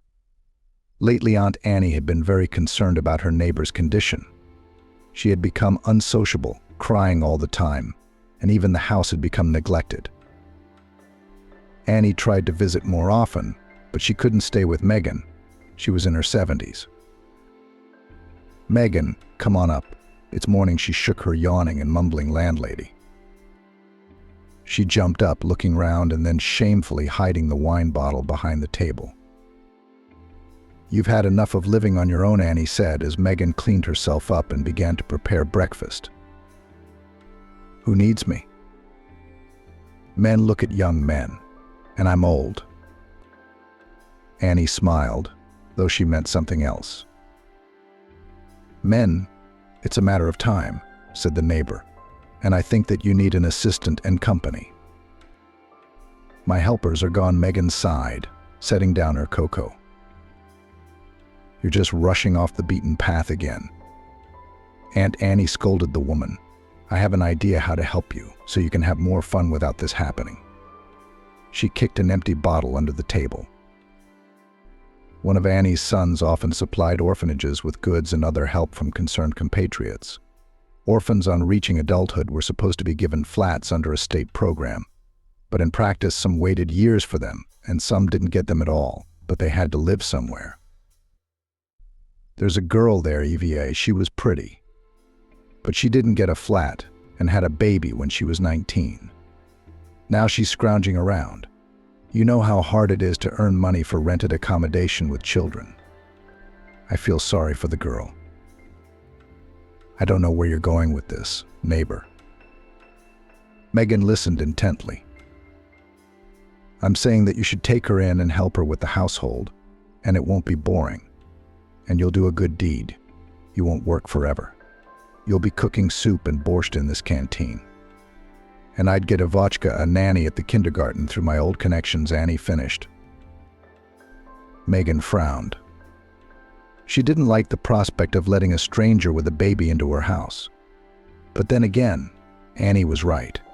She was already going crazy with loneliness. It couldn't get any worse. "Could you vouch for her?" Megan asked her neighbor. "If I didn't vouch for her, I wouldn't even be having this conversation," Aunt Annie nodded. "I've known Ivotchka for a long time. I even wanted to adopt her. But where would I go as an old woman? Didn't they approve? So let her help you and live with you, Megan said. Annie looked into her eyes carefully, warmly and understandingly. Megan, I'd take it, but you need it more. I can see that. Stella looked irritably at the mud on her new shoes. The mud of her hometown, where she'd fallen into when she'd got out of the taxi. Home. Sweet home, she muttered through gritted teeth. Stella wasn't going to be here long, and the next day she already had a plane to the capital, so she stayed in a hotel. She was preparing herself morally for the meeting with her relatives, her older brother and younger sister. After all, for the first time in many years, they all had to gather together in the notary's office for the announcement of her mother's closed will. The news of it came as a great surprise. Stella had assumed that the house would go to the three of them in equal shares according to the law of inheritance, but not so. The girl was tormented by a bad feeling. The call with the news again took her by surprise when she returned from holiday. Now there was no way to get out of it. Who knows what the shifting on correctness maman scribbled in the will, and the very fact of its existence was a surprise in the midst of troubles. There was nothing to do. I had to board the aircraft again. Not to leave all her mother's possessions to her relatives, to a crazy soldier and a naughty skirt. Stella even thought over in her head how she could competently take away their parts of inheritance from her brother and sister. She even called the lawyers she knew, who were frequent visitors in her travel agency, but they only shrugged their shoulders, saying that a closed will is a cat in a bag, and therefore some schemes can be proposed only after its announcement. The notary's office was not far from the center, and near the entrance, Stella noticed a familiar figure with an army uniform. She snorted quietly and prepared to greet her brother. "Hi. You're still the same," she said as she approached him. "Hi. I can't say the same for you." John glared at his sister. He didn't like her haircut, or the tattoos that peeked through her translucent blouse on both arms, or the lemon-colored stiletto heels and red trousers. Stella appreciated the look and rolled her eyes, but quickly regained her neutral expression. They exchanged short phrases about life, weather, and nature, and waited for the last participant of the meeting. Surprisingly, there was almost no longing or sadness in the words of these people, only a poorly disguised irritation at the need to disrupt the usual way of life. No one even thought of going to the cemetery to say goodbye to the deceased. "She's a slacker in her repertoire," John grinned. Lighting another cigarette, "She was told to be here by 12, so it's early morning, and she's not here. She's probably wondering where she woke up today." Stella chimed in. Probably mocking her younger sister was the only thing she and John had in common. Soon a taxi pulled up outside the office.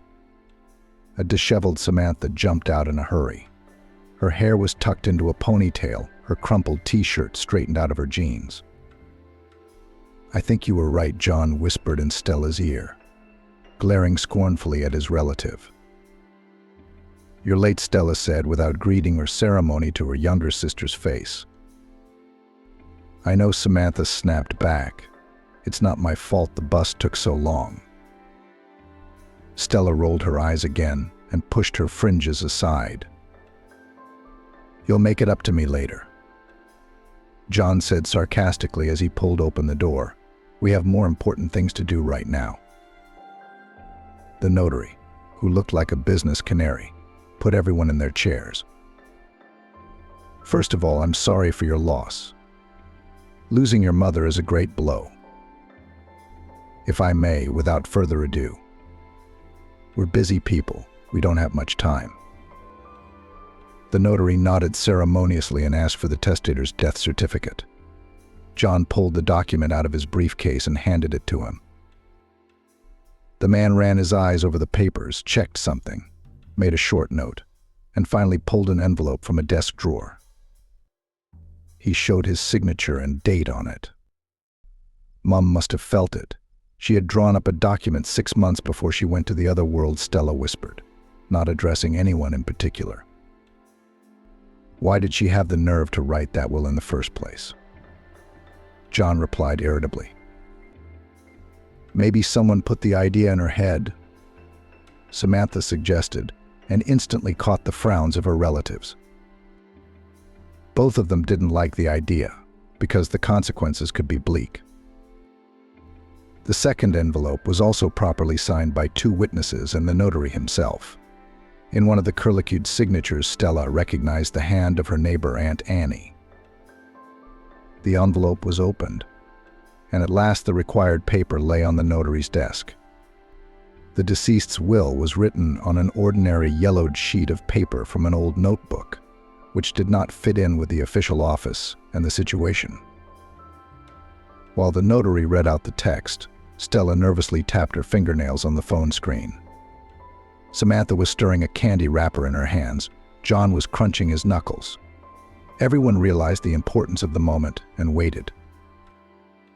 I bequeath all my movable and immovable property. The notary raised his eyes at the audience, made an expressive pause to EVA Smith.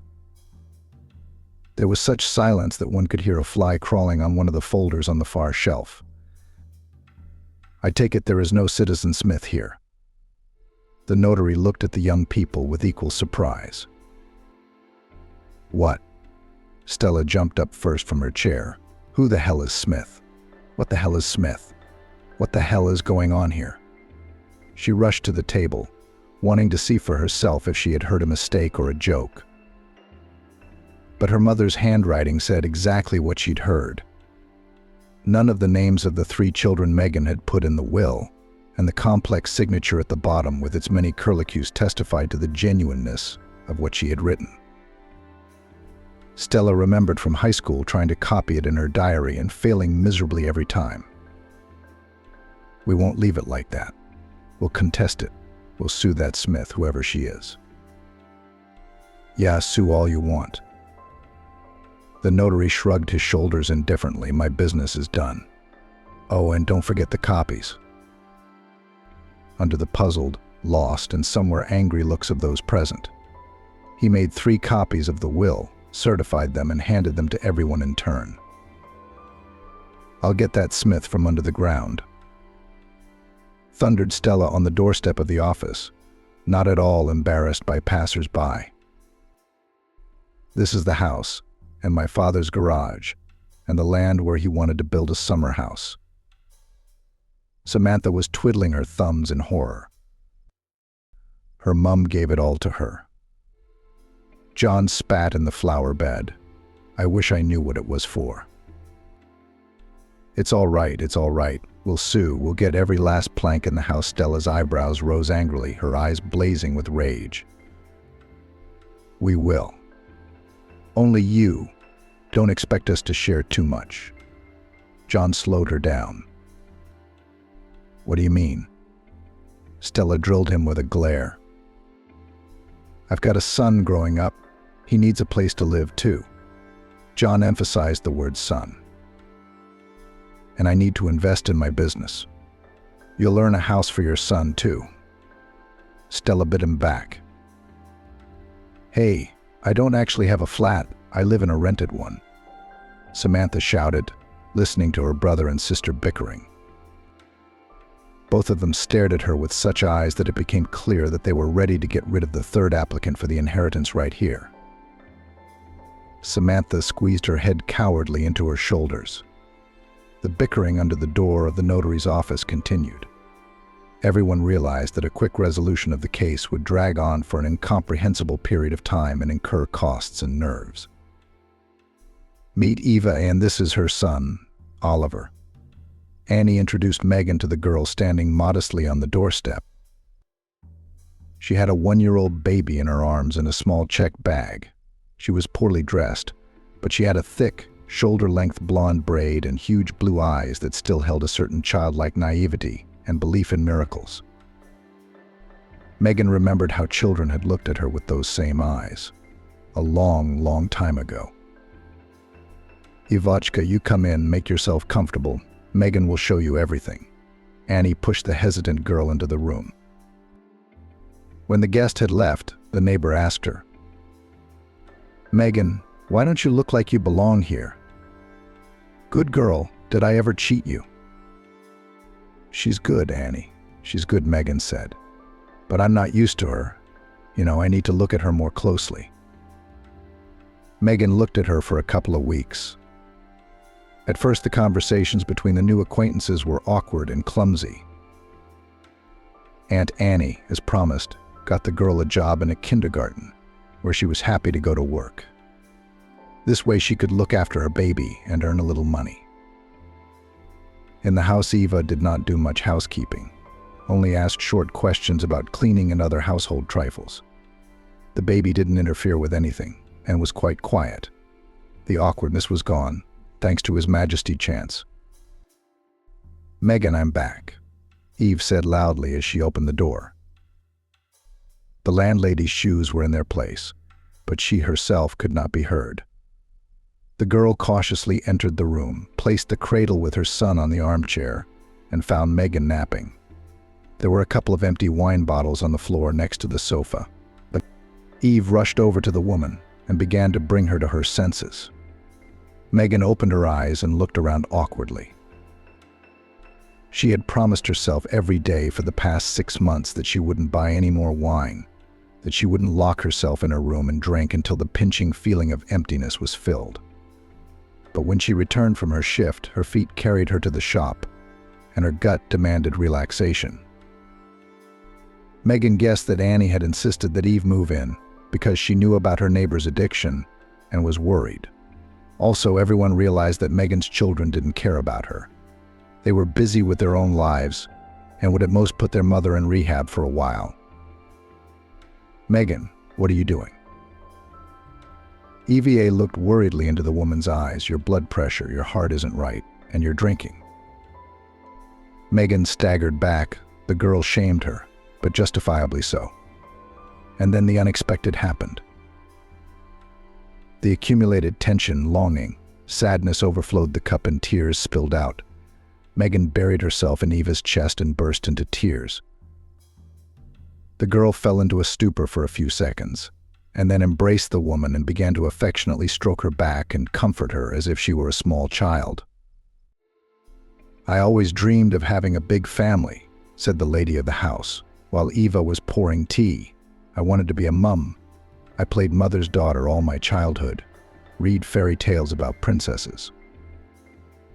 Oliver sat in the pram, staring at EVA and Megan.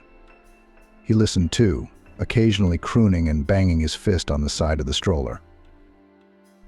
Mum didn't allow her to go out with boys. She taught her to be meek, docile, soft. She told me to take care of myself for my husband. And I looked at them and my father and thought that I would have the same, a warm family atmosphere and respect. A hot dinner in the evenings at a big table. Our table was small though, and our flat was only 2 rooms. Megan sniffed her nose like a schoolgirl. Eve put the cups on the table and sat down on a stool next to her, watching her son, who was starting to fall asleep. I always thought that my husband was a support, a wall, the main and wise one. That's how I lived until I met Alex. I fell madly in love, but I didn't see who. I got pregnant with John. We got married. And then Alex moved us here, to this house, and I realized I was in a fairy tale. The woman grinned and sipped from her mug. Not the fairy tale I'd read, though. I thought I was a princess, but it turned out to be Cinderella. You'd know how much I crawled here on my knees pregnant, scrubbing the floors, washing all the windows and mirrors every day. I cooked 3 dishes with a belly first, second and compote. Eva listened without interrupting. My husband worked, received well, we had enough, but he demanded perfect cleanliness and housekeeping, and I happily plowed like a horse on the domestic barns. I loved him a lot. Caught rare moments of tenderness from him after reproaches for dirty table or unpalatable cutlets. I thought it was my own fault. I didn't work hard enough. I didn't look. Then my son was born and I went into motherhood, began to raise my own joy. only bad things stick easier and faster. We all know, and instead of a good son grew a copy of her husband, who thought that a woman should only. Oh, his poor wife now, poor girl. How guilty I feel for her. Megan sniffled again and hastily pulled a napkin from the napkin holder. It's not your fault, Eve intervened gently. You did everything you could to make the child happy. Bad example and bad upbringing played a part. I wanted to raise my son to be a noble, kind and fair man like his grandfather, Megan explained with a sigh. It's a shame he spent so little time with his grandson and left early. If only it had been different, if only it had been. My love, care, and involvement were taken for granted by my husband and later by my son. I realized this many, many years later. I didn't see my mistakes then and made the same mistakes with my daughters. Oliver dozed ludicrously in the pram, arms outstretched. Megan stood up to cover the baby with the blanket. Eva didn't bother her. When I got pregnant with Stella, my husband demanded I contribute to the family budget. So I ran headlong into a job. We're a family. But mentally, he ate me up every single day. And then I found out he was cheating. I cried to my mom, looking for support. She said that everyone has such patience. The main thing is children. He'll take a walk and come back. That's how I learned that my own father wasn't such a noble man. Just my mother was wise and did everything to make me see the perfect picture. It was already getting dark outside the window. A fine October rain began to pour down the panes. The neighbors 2 houses away had a rooster crowing loudly for some reason. EVA drew the curtains and carefully carried Oliver, who had fallen asleep, into his room to put him to bed, promising that she would be back soon. When the new neighbor tiptoed carefully into the kitchen, Megan was already making tea for the second time. And I did a new stupid thing, the landlady continued. I forgave him, just like my mother said. Why? I was young, naive, only 26 years old. My husband realized that he had complete power over me and could go unpunished in any situation. He nagged for every speck, for crumpled laundry, for the mess of children. And I obediently tolerated and only scolded myself that bad mistress, bad mother, bad as a woman. And then the 3rd pregnancy, I decided to leave, hoping for miracles once again, but no.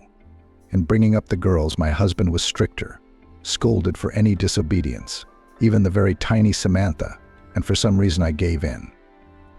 I clogged their heads with marriage, correctness, wisdom, femininity. Oh, if only I'd realized sooner, if only I'd realized. Megan made eyes at the ceiling and often stopping the tears that had returned on her lashes.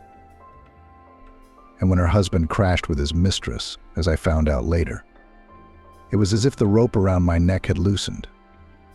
I wondered myself that I should be sad and crying, but I wasn't. Even though I had to work harder, I was glad, but for now only that no one else would come to my bed from under someone else's skirt. Quiet humiliation went away and my eyes began to clear, but I still lived indoctrinated by my mother. A woman needs a family, a loving husband, her own corner. I tried to instill that in my daughters. I got so far that now they both see me as an enemy, and my son as a second-class man. Eve moved closer and lightly hugged Megan, whose shoulders were shaking. I wanted so much to raise sweet, affectionate girls, but with my impositions I've raised an egoist and a walker. Do you know, Avochka, what is the saddest thing in this story? She looked up at the girl. I realized my mistakes only when they all left. And I'm old and alone and none of them need me. Megan, don't be so nervous. Eve's calm strokes on her back were soothing. All people make mistakes, but there are no mistakes that can't be corrected. You did what you knew how to do. You loved and cared for them as best you could and knew how. I'm sure it's worth talking to everyone and everything can still be saved. Oh, my dear, do you think I didn't try when the realization hit me? Megan sighed. I called. I wrote. I invited them to visit. They waved me off, said they were busy. The only thing I got was a couple of meetings with my grandson and money for medicine and doctors. I decided to go to them myself, but they stopped me. I tolerated, tried to understand, to justify them, but I knew I was deceiving myself. I was burned by this feeling of helplessness before those whom I myself created. And I broke down. Yes, I started to drink. It's the only way I can dull for a little while the pain of not being needed by my children. All your life you have given yourself and your joy to those around you, husband, children, strangers. Were you ever really happy? Eva asked cautiously. I don't remember. I was happy for my son's grades, for my husband's success, for the fact that the children ate well and did not get sick. That's not it, Eva said, although as a mother I understand you. I'm happy when Oliver eats and sleeps well. But that's different. When you were happy for yourself, were you genuinely happy inside? This time Megan was silent for a long time, trying to search her memory for such a long-forgotten feeling, and found it only in childhood, when her mother brought her a small kitten from work. Megan had played with it for a long time, cherishing it and stroking it. I think I'd long since forgotten what it felt like, she said quietly. A lot of people forget, but it is very important to keep the ability to be happy at any age. Eva smiled. Let's learn again. Come on, and please just call me Megan. The woman smiled weakly in return as well. Thank you. Surely the neighbor knows who this Eva is, Stella reasoned as she sat in the taxi, once again cursing at the lack of asphalt in the dirt of her hometown. When the fervor for swearing at the notary's office wore off, the trio decided to go to Annie's. She had called with the sad news she was also a frequent visitor to her mother's house, and her signature was on the envelope with the will. Stella, Samantha, and John agreed that she was the person to ask first. There wasn't much time. Everyone had their own things to do in town. They wanted to solve the difficulties that had arisen quickly, but it was not to be. Not only the situation became tense, but also periodic jokes and sarcastic clues to each other added fuel to the fire. They found the neighbor at home. Stella did not hesitate to bang her fist on the wicket door. Aunt Annie came out. Hello, hello. She greeted the unexpected guests with a youthful strut. And I've been waiting, wondering when will you shameless people show up? Aunt Annie, let's not get moralizing. Stella wrinkled her nose and tried to go through the gate. Aunt Annie put aside her bun, blocking the girl's way. You have no conscience at all for not coming to your mother's funeral. And as soon as you opened the will, you came running. The neighbor continued to reprimand the sibling standing by the fence. That's the law. John couldn't take it anymore and raised his voice. Why are you shouting? The granny told him. You've grown so big you've put on epaulettes, but you've never become a man. John opened his mouth in amazement. They remembered the neighbor as God's dandelion, who never said a rude word, brought them sweets and sweets. Let's put down what you think of us. Answer one question for us, and we'll never see each other again, Stella said in a tone that muffled the conflict. Suddenly, a girl peeped out of the kitchen window of the house, which overlooked the wicket. Aunt Annie, what's all the shouting? Is everything all right? Yes, Yvonchka, go put Oliver down. I'll be right there, the neighbor replied. Yvonchka? Stella's eyebrows went up. Just a minute. But it was too late. Aunt Annie slammed the wicket door shut with an unprecedented swiftness for an old woman.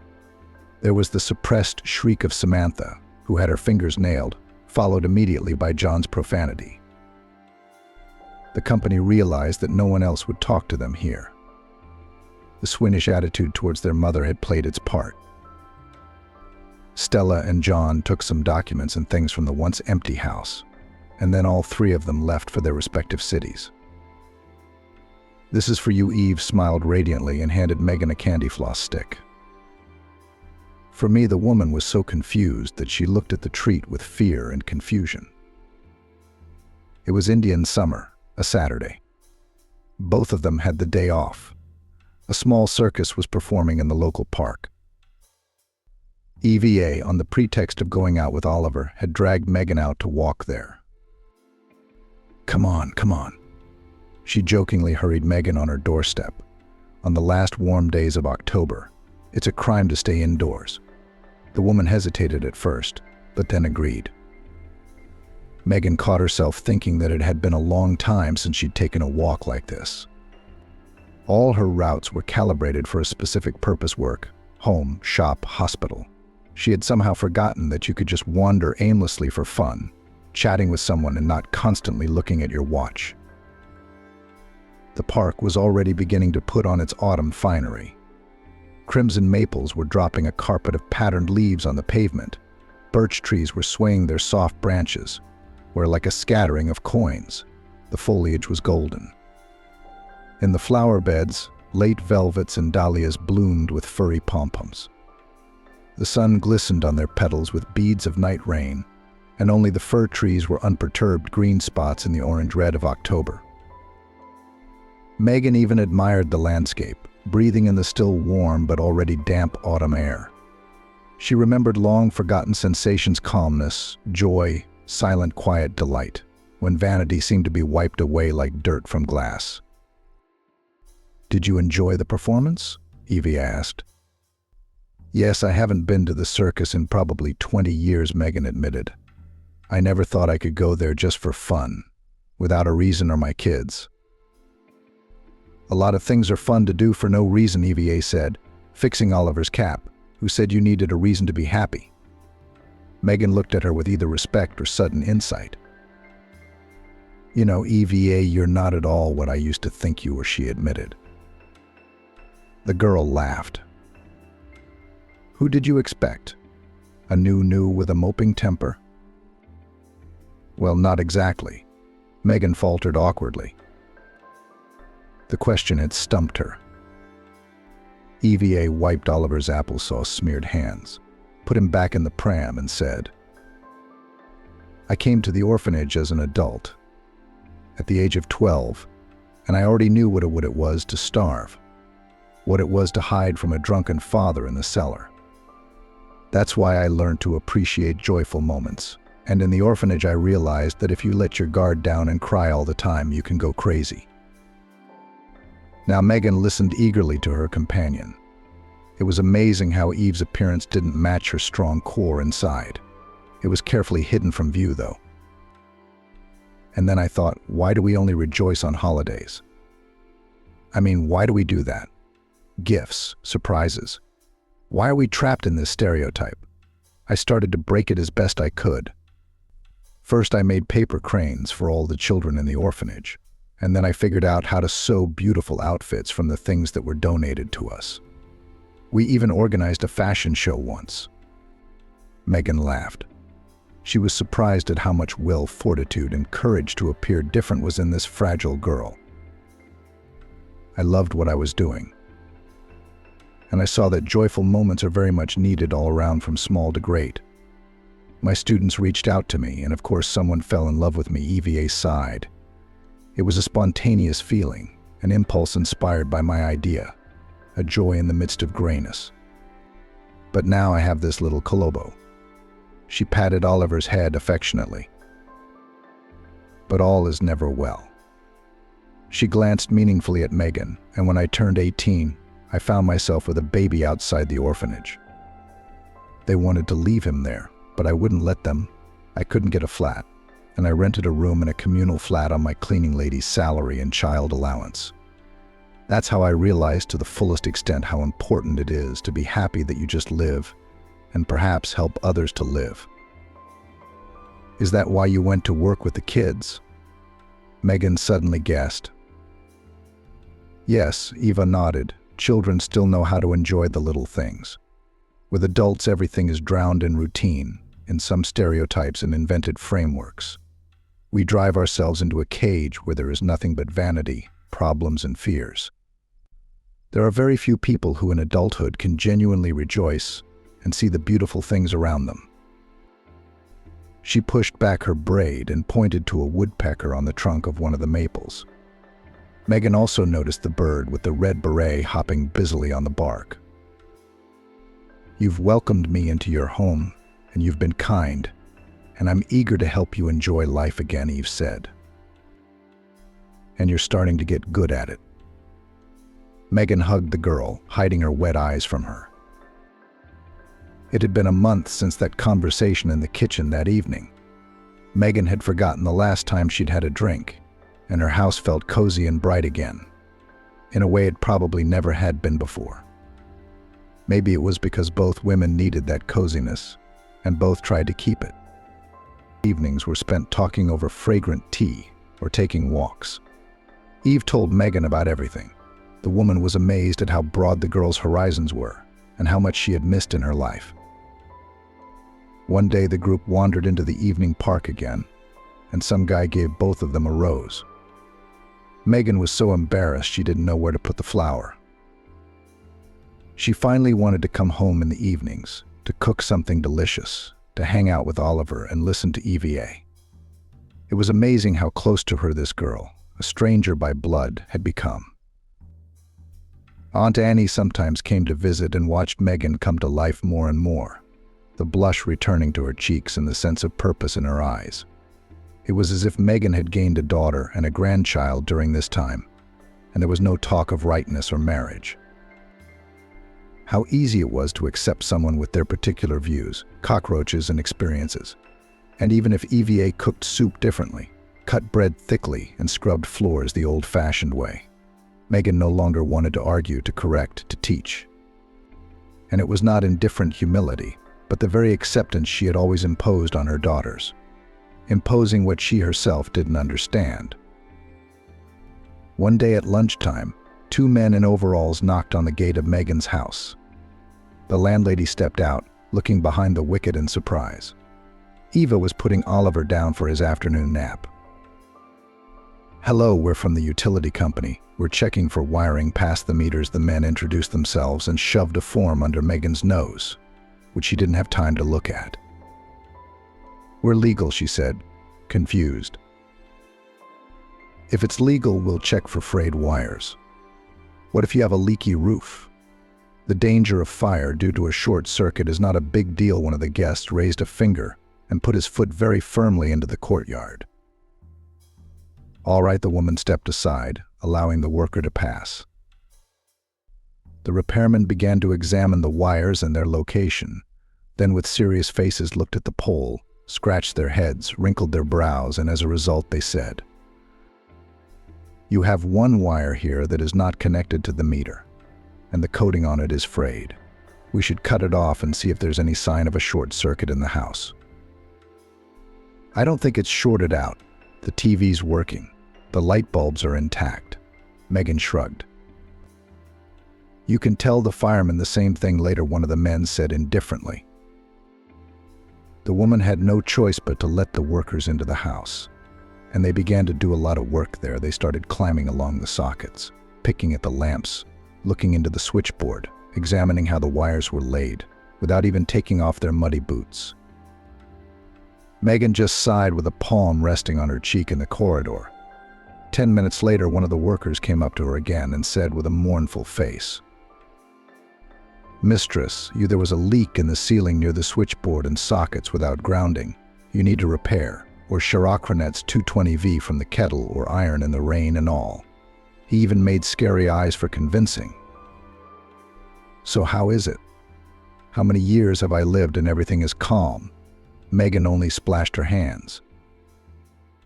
"You live for so many years, and tomorrow it will happen," continued to frighten her interlocutor. Suddenly his partner came out of the corridor, followed by EVA with a telephone in one hand and a heavy glass decanter in the other. "We don't need to change anything," she said sternly, shaking the schedule. "We didn't call anyone." "What are you doing, girl?" "We've come to fix the malfunctions," waved his hands at a man in blue overalls. "Troubleshooting that you just invented yourself.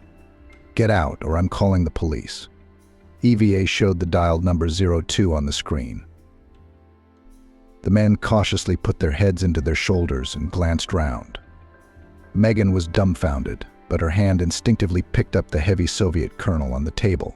which she had recently used to pour soup for lunch. Megan, these, shall we say, electricians came in with no tools, no ID, and a piece of paper from the internet. Call them and have them picked up.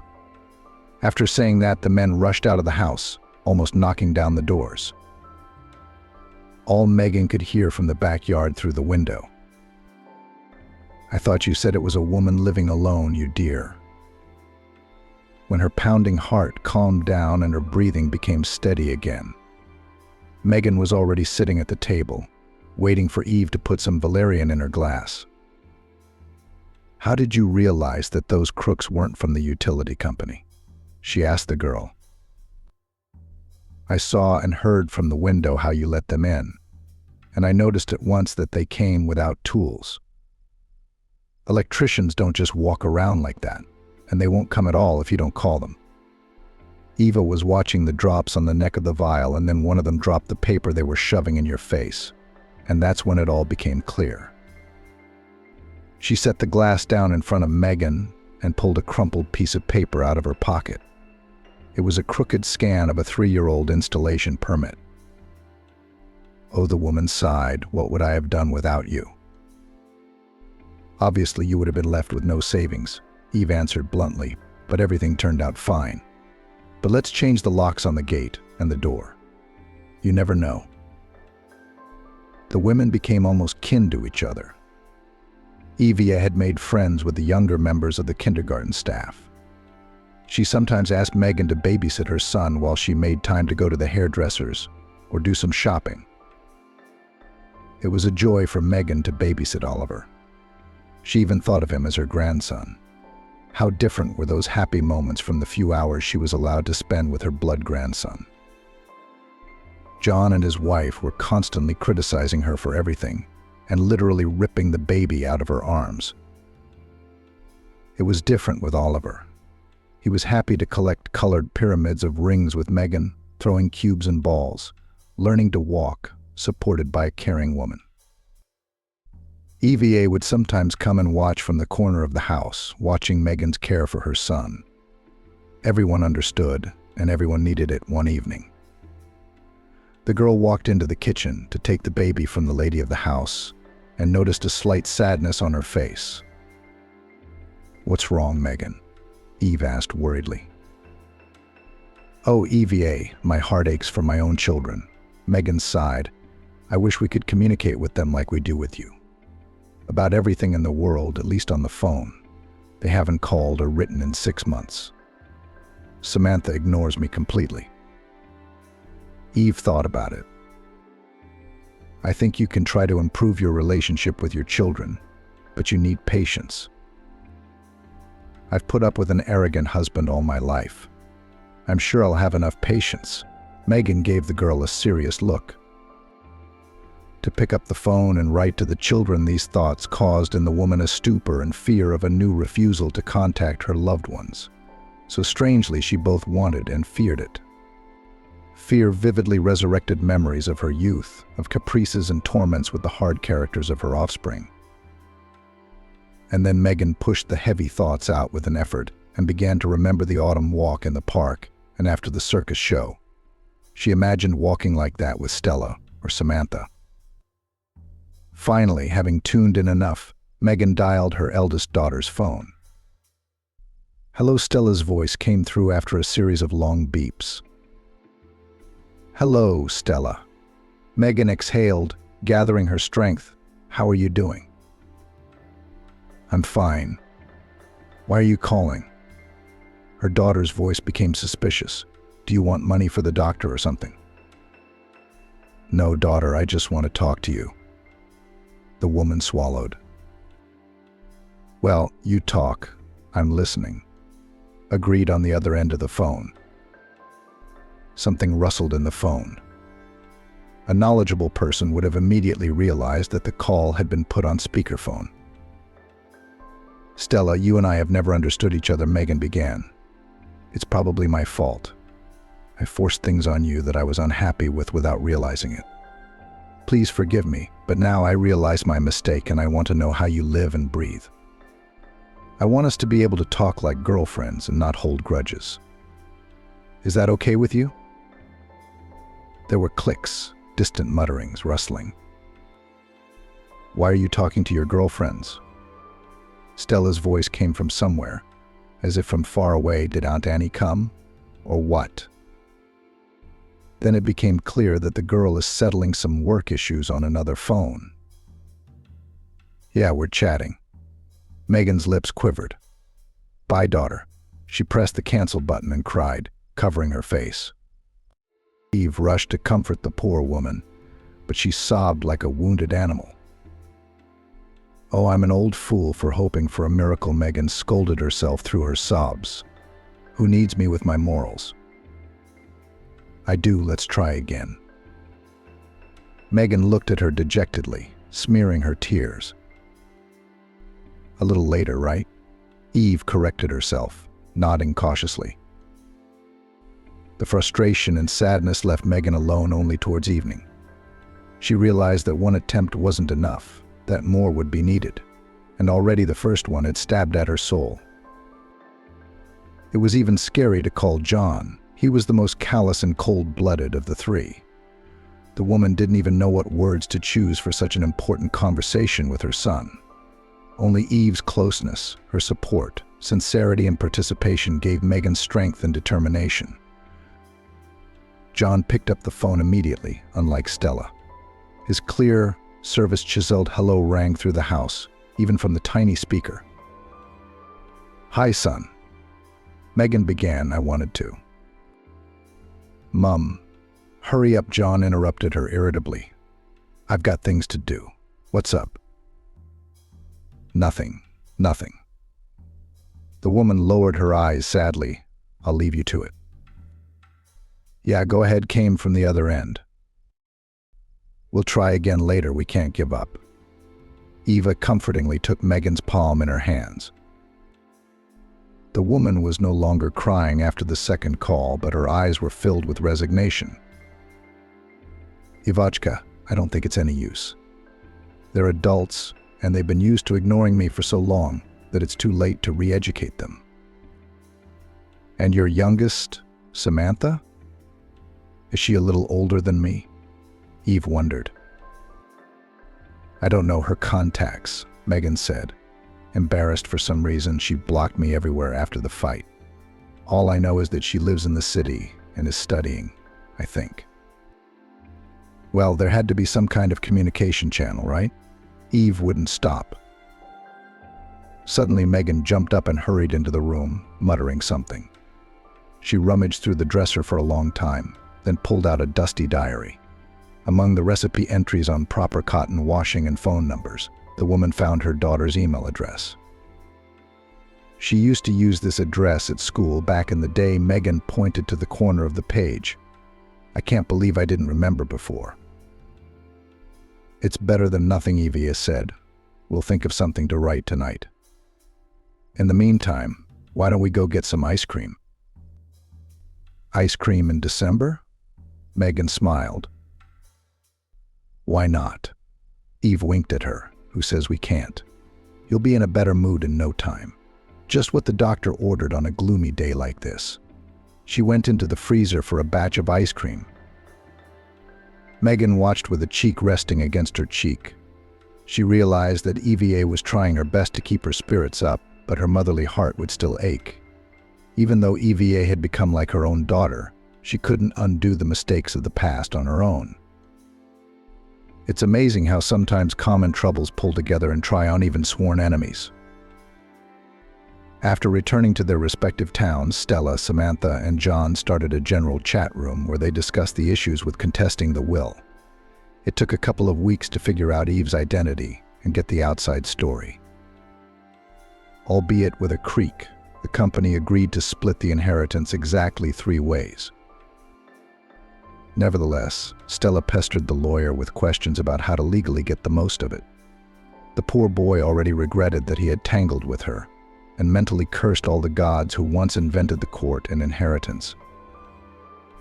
"This is Evka, an orphan with a litter," Stella broadcasted in the voice message. "Allegedly took care of her mother for the last year, but there are no documents to prove it. So she and her offspring are screwed." It's interesting, John answered. Some left-handed girl with a child lived there for a year, and her mother described everything to her. What kind of a ride of unprecedented generosity is that? Can I live like that, and in a year or two I'll have a flat? Samantha finished. Stella clicked her pen irritably. She was pissed off by the situation. The world of calm, measuredness, stable income, parties and holidays shook because of this idiotic will. Now, thanks to the efforts of her mum, she had to make a fuss, spend money and time. Yes, relatives know how to put a pig under the door, she said under her nose even after death. The prospect of sharing was not pleasant either. Talking to her brother and sister was annoying. John covered himself with the baby, Samantha with the lack of a place to live. The first was pushing his way through. The second was whining like an itchy mosquito. Stella caught herself thinking that she wouldn't mind doing her brother and sister a favor if they were busy solving urgent problems here and now instead of gnawing out their inheritance. Eva and Oliver had gone to daycare, and Megan had just returned from her night cook shift. For weeks now, the woman had been plagued by a vague premonition. She'd been thinking, deciding, calculating things in her mind, weighing things, but she'd never told Eva. The woman took a nap for a few hours, thought it over once more, and went to her neighbor's house.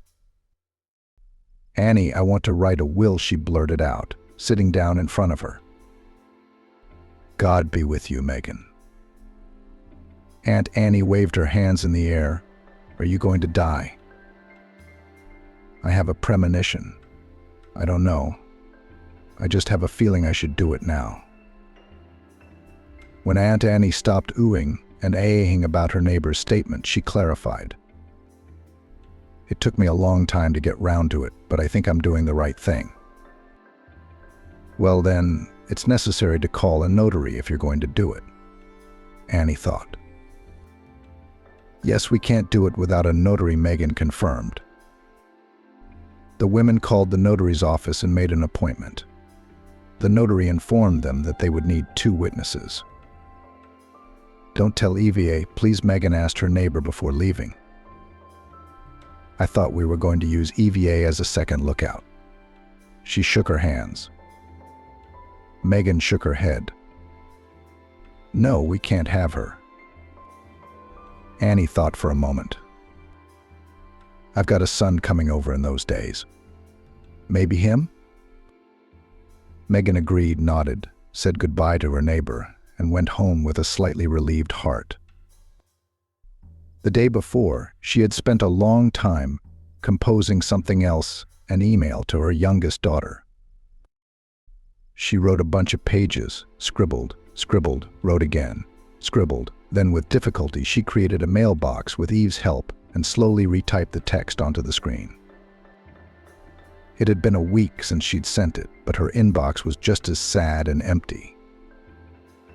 Eva had said that sooner or later her daughter would respond with something, a single word. Megan tried to believe. She generally tried to notice more good things around her.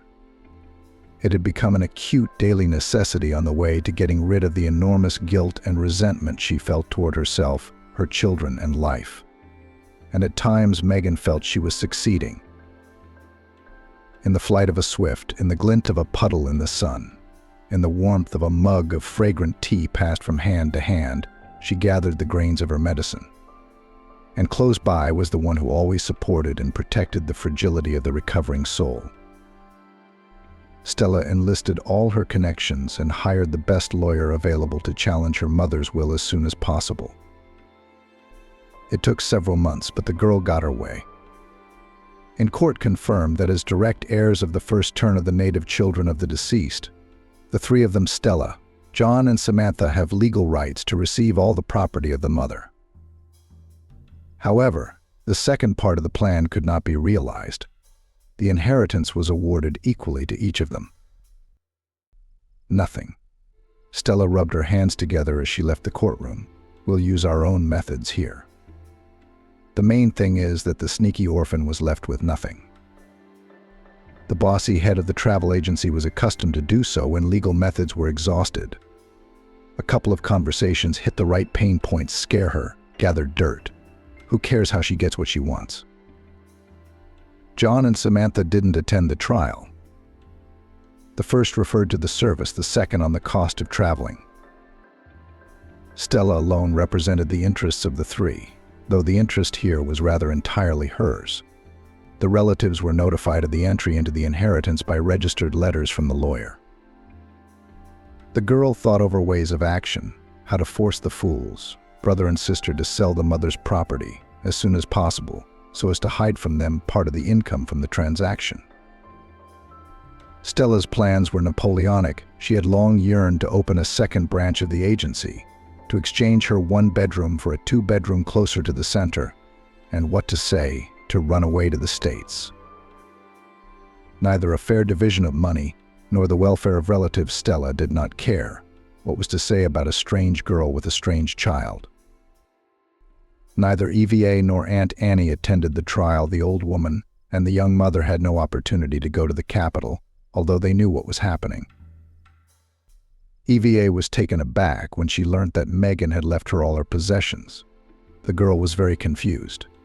She experienced 2 shocks in a month, first from Megan's death, then from her will. The woman passed away in her sleep, having had a heart attack. Eva found the one on her bed when she got home from work. It was 2 months after the will was written. Megan had a feeling, and she wasn't wrong, unfortunately. Where the hell is that damned abstract? Samantha muttered irritably to herself as she picked at the bowels of her laptop. The previous day she had been given a study assignment, and she remembered that at school she had prepared a big report on a similar topic. Samantha decided to find it, print it out, and hand it in again, so that she wouldn't waste time collecting and processing the material again. Stella had contested the will, and now the 3 of them were the rightful owners of the house, land, and garage. Samantha was tempted to look for a cozy flat in the suburbs. She was already dreaming about moving in, what kind of renovation she would do, what kind of sofa she would buy. All the furthest school folders of the laptop were dug through and through and through. Nothing could be found through the system search either. Samantha was already nervous, imagining a sleepless night preparing an essay. But her memory told her that she had sent the paper to the teacher's post office in the 10th grade. She had to remember the password to the mailbox she hadn't used for a long time.